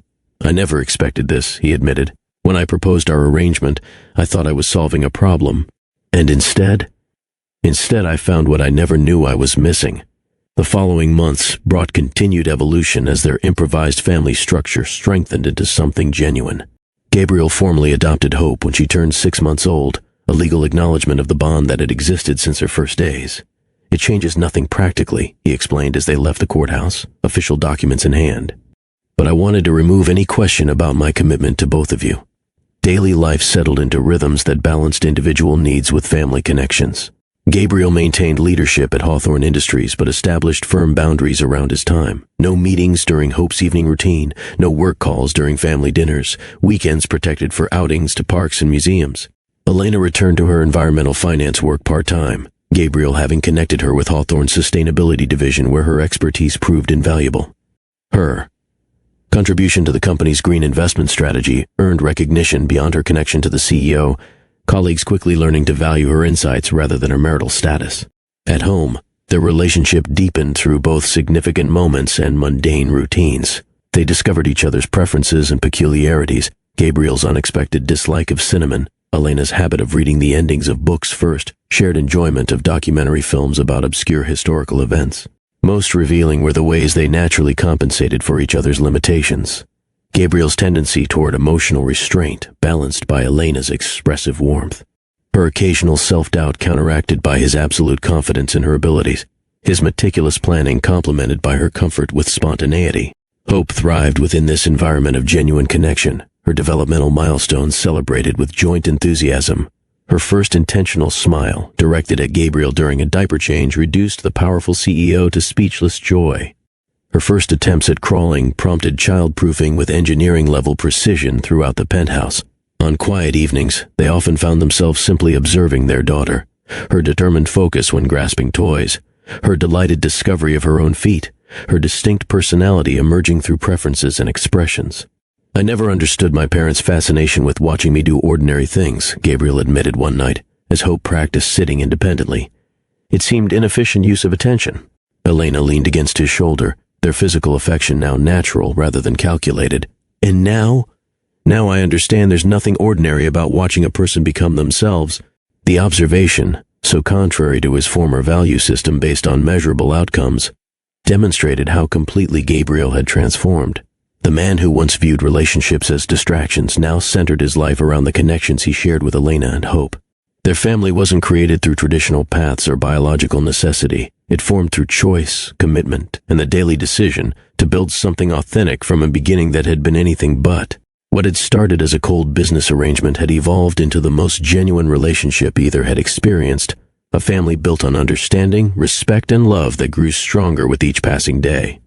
10 months after Hope's birth, Gabriel approached Elena with unusual hesitation one Friday morning. Hope sat in her high chair, happily smashing banana pieces with scientific concentration. "I have a request," he began, sliding a small envelope across the breakfast counter. Elena raised an eyebrow, wiping Hope's sticky fingers before opening it. Inside, she found a formal invitation, heavy cardstock with elegant script. "Your presence is requested for dinner at Lumiere," she read aloud. 7 p.m. Saturday. "Gabriel, what is this?" "An invitation," he replied, suddenly absorbed in straightening Hope's bib. "My grandmother will watch Hope for the evening." Elena studied him curiously. Gabriel Hawthorne, master of multi-billion-dollar negotiations, appeared genuinely nervous. "Any particular reason for the formality? We could just order in like we usually do on Saturdays." "This is different," he said simply. "Will you come?" The question carried weight beyond the simple dinner invitation. Elena recognized something significant in his careful planning, his uncharacteristic nervousness. "Of course," she agreed. "I'd love to." The following evening, Elena stepped from the bedroom in a deep emerald dress, hair swept up in an elegant style that revealed the diamond earrings Gabriel had given her for her birthday. His expression as he looked up from adjusting his cufflinks told her everything she needed to know about her appearance. "You're beautiful," he said quietly, the simple words carrying genuine appreciation rather than obligatory compliment. Beatrice arrived to take charge of Hope with practiced confidence, shooing the couple toward the elevator with assurances that grandmother time was essential for proper development. When their car pulled up to Lumiere, recognition dawned on Elena's face. "This is where we first met," she said, turning to Gabriel, "for our initial negotiation." He nodded, offering his hand as they exited the vehicle. It seemed appropriate. Inside, they were led not to the main dining room but to a private terrace overlooking the city, the same space where Gabriel had first proposed their arrangement nearly 18 months earlier. The setting sun bathed everything in golden light, while discreet heating elements kept the early spring air comfortable. "I requested the same table," Gabriel explained as they were seated. "Though I've made some adjustments to the experience. Unlike their first tense meeting, this table held fresh flowers and candles. A bottle of Elena's favorite wine waited alongside a menu customized for the evening. As they settled into conversation, Elena found herself comparing the man across from her with the one she'd met in this same location. The physical resemblance remained, the same striking features, the same commanding presence. Yet everything essential had transformed. The cold calculation in his eyes had warmed to genuine affection. The rigid posture had softened to comfortable confidence. Most significantly, the man who had once viewed emotional connection as inefficient now reached across the table to hold her hand simply because he wanted the contact. "You're thinking about our first meeting," Gabriel observed, reading her expression with a familiarity developed through months of genuine intimacy. "How could I not? You offered me a business proposition in this very spot." A smile touched his lips. "Not my finest moment." "I don't know," Elena teased. "The terms were quite favorable financially, but completely inadequate in every way that actually matters." After dinner, Gabriel suggested a walk through the adjacent garden, a small oasis of greenery amid the urban landscape. As they followed winding paths between flowering plants, his hand found hers with natural ease. "I've been reflecting on contracts," he said after several minutes of comfortable silence. Elena glanced at him curiously. "That sounds appropriately romantic for an evening out." Gabriel's unexpected laugh, warm and genuine, still surprised her occasionally. "Fair criticism. Let me try again." He guided her toward a small stone bench beneath flowering trees. "I've been thinking about our beginning, our rather unusual beginning," Elena agreed as they sat together. "When I proposed our arrangement, I approached it as I did everything else in my life, as a transaction with clear parameters and defined endpoints." Gabriel's expression grew serious. "I believed emotions were inefficient distractions from logical outcomes. You were quite clear about that," Elena remembered. "No messy feelings to complicate our business agreement." "I was completely wrong," Gabriel admitted simply, "about everything important." He shifted to face her more directly, taking both her hands in his. "The contract I offered contained specific terms for our separation after 2 years. Provisions for financial settlement, property division, custody arrangements." Elena nodded, remembering the detailed documentation that had once seemed so important. "I want to void that contract," Gabriel continued, "completely and permanently." "Gabriel." "Please," he interrupted gently. "Let me finish." He reached into his jacket, removing a small box that caused Elena's breath to catch. "This isn't a business proposal. There are no terms to negotiate, no conditions to satisfy." He opened the box to reveal a ring unlike her original wedding band. a vibrant emerald surrounded by diamonds that caught the garden lights. This is me asking you to stay, not as part of an arrangement, not for hope's sake, not for appearances or inheritance or any external reason. Gabriel's voice, normally so controlled, carried raw emotion. Stay because what began as pretense has become the most authentic part of my life. Stay because I love you in ways I never believed possible. Elena felt tears gathering as Gabriel continued, his usual precise language replaced by heartfelt sincerity. Our story began with a contract. I'm asking it to continue with a choice. He removed the ring from its box. Elena, will you marry me again? Not on paper or for practical reasons, but because you choose to build a life with me? In that moment, surrounded by spring blossoms in the place where their journey began, Elena saw their entire unlikely path, from desperate arrangement to genuine connection, from strangers bound by signatures to partners united by love. Yes, she whispered, tears flowing freely now. Yes to marrying you again. Yes to building our life together. Yes to everything. As Gabriel slipped the ring onto her finger, replacing the practical band from their first ceremony, their kiss held none of the performative quality of their original wedding. This connection, freely chosen and deeply felt, represented everything their beginning had lacked. I love you, Elena said against his lips. Not the man who offered me security when I needed it most, though I'll always be grateful for him, but the man you've become, the father who reads financial reports to make our daughter sleep, the partner who respects my independence while supporting my dreams, the person who learned to value connection over control. Gabriel's arms tightened around her. You and Hope taught me what actually matters. I can never repay that gift. It's not about repayment, Elena reminded him. That's the whole point. It's about choosing each other every day, not because of obligation, but because of love. Exactly 1 year after Gabriel's genuine proposal, the Hawthorne Family Center opened its doors in downtown Brooklyn. Sunlight streamed through floor-to-ceiling windows, illuminating spaces designed with both function and comfort in mind. The residential wing has 20 fully equipped apartments, Elena explained to gathered supporters and media representatives, each designed to provide privacy and dignity for pregnant women experiencing housing insecurity. Gabriel stood nearby, 2-year-old Hope balanced on his hip as she solemnly observed the proceedings. His free hand rested at the small of Elena's back, a gesture of support that had evolved from performative to natural over their journey together. Beyond housing, the center provides comprehensive services, Gabriel continued. Medical care, career development, educational support, and child care assistance.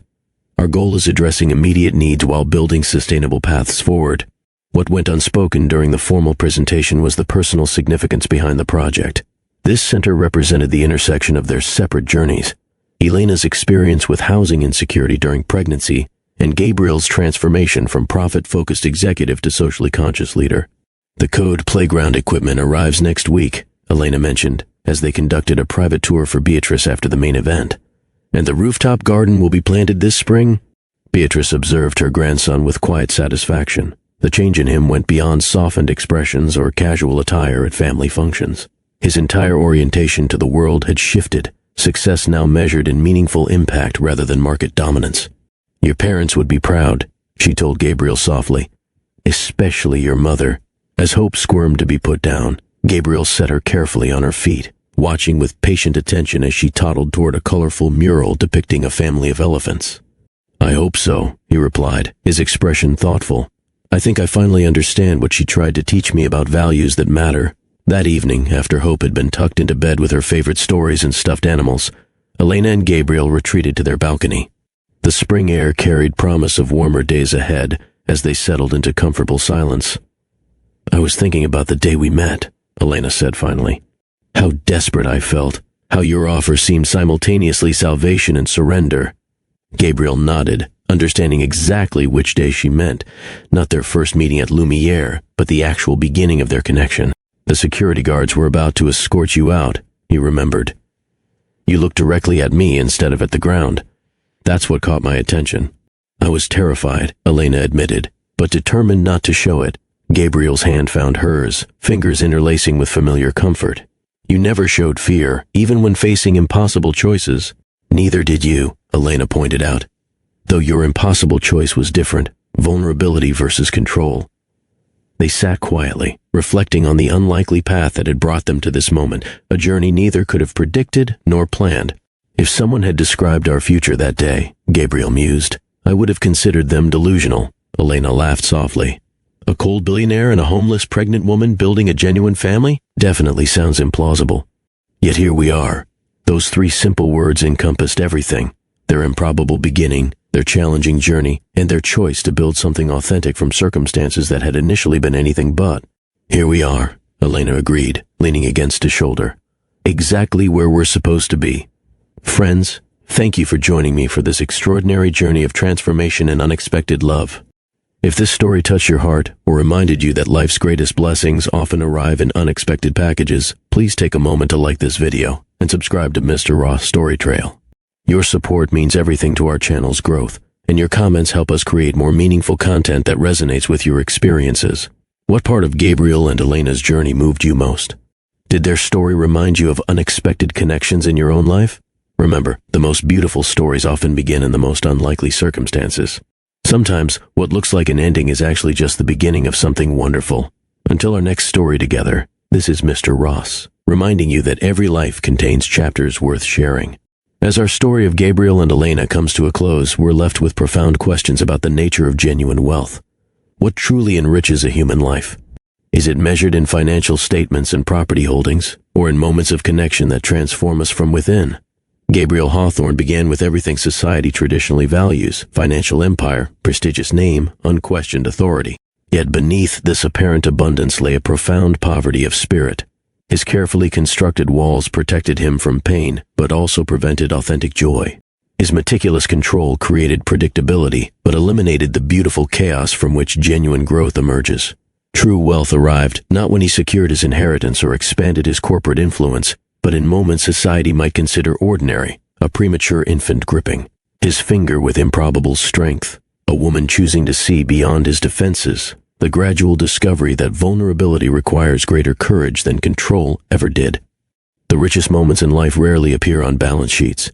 They exist in the sacred space between heartbeats, when we choose connection over isolation, growth over comfort, love over fear. Gabriel's transformation reminds us that accumulating possessions means little if we remain emotionally bankrupt, unable to give or receive the very connections that make us human. This journey from transaction to transformation carries timeless wisdom worth reflecting upon. First, authentic change rarely happens through dramatic declarations or single decisions. Gabriel's evolution occurred through accumulated moments, each small choice to remain present, to listen genuinely, to prioritize connection over convenience. Real growth happens in these quiet, consistent decisions that gradually reshape our character. Second, our greatest strengths often emerge from circumstances we would never choose. Elena's resilience developed through hardship, not despite it. Gabriel's capacity for tenderness awakened through challenges that disrupted his carefully ordered existence. What initially appears as misfortune may ultimately reveal capabilities we never knew we possessed. Third, genuine family forms through choice rather than circumstance. Biology creates relation, but only commitment creates lasting connection. Gabriel became Hope's father not through DNA, but through daily decisions to be present, protective, and emotionally available. Their bond reminds us that family transcends biological definitions. It exists wherever people choose each other consistently and completely. Perhaps most importantly, this story reminds us that transformation remains possible, regardless of our starting point. Gabriel's cold calculation, Elena's desperate circumstances, neither define their ultimate capacity for growth and connection. We are never too wounded, too guarded, or too broken to begin again when we find sufficient reason to risk vulnerability. The journey from isolation to connection rarely follows a straight path. It involves missteps, hesitation, and moments of retreat into familiar patterns. Yet with patience and persistence, even the most guarded heart can discover the courage to choose love over fear, authenticity over appearance, and meaningful connection over empty success. Friends, I hope Gabriel and Elena's journey has touched something meaningful within you. Their transformation from business arrangement to authentic family reminds us that life's greatest treasures often arrive in unexpected packages.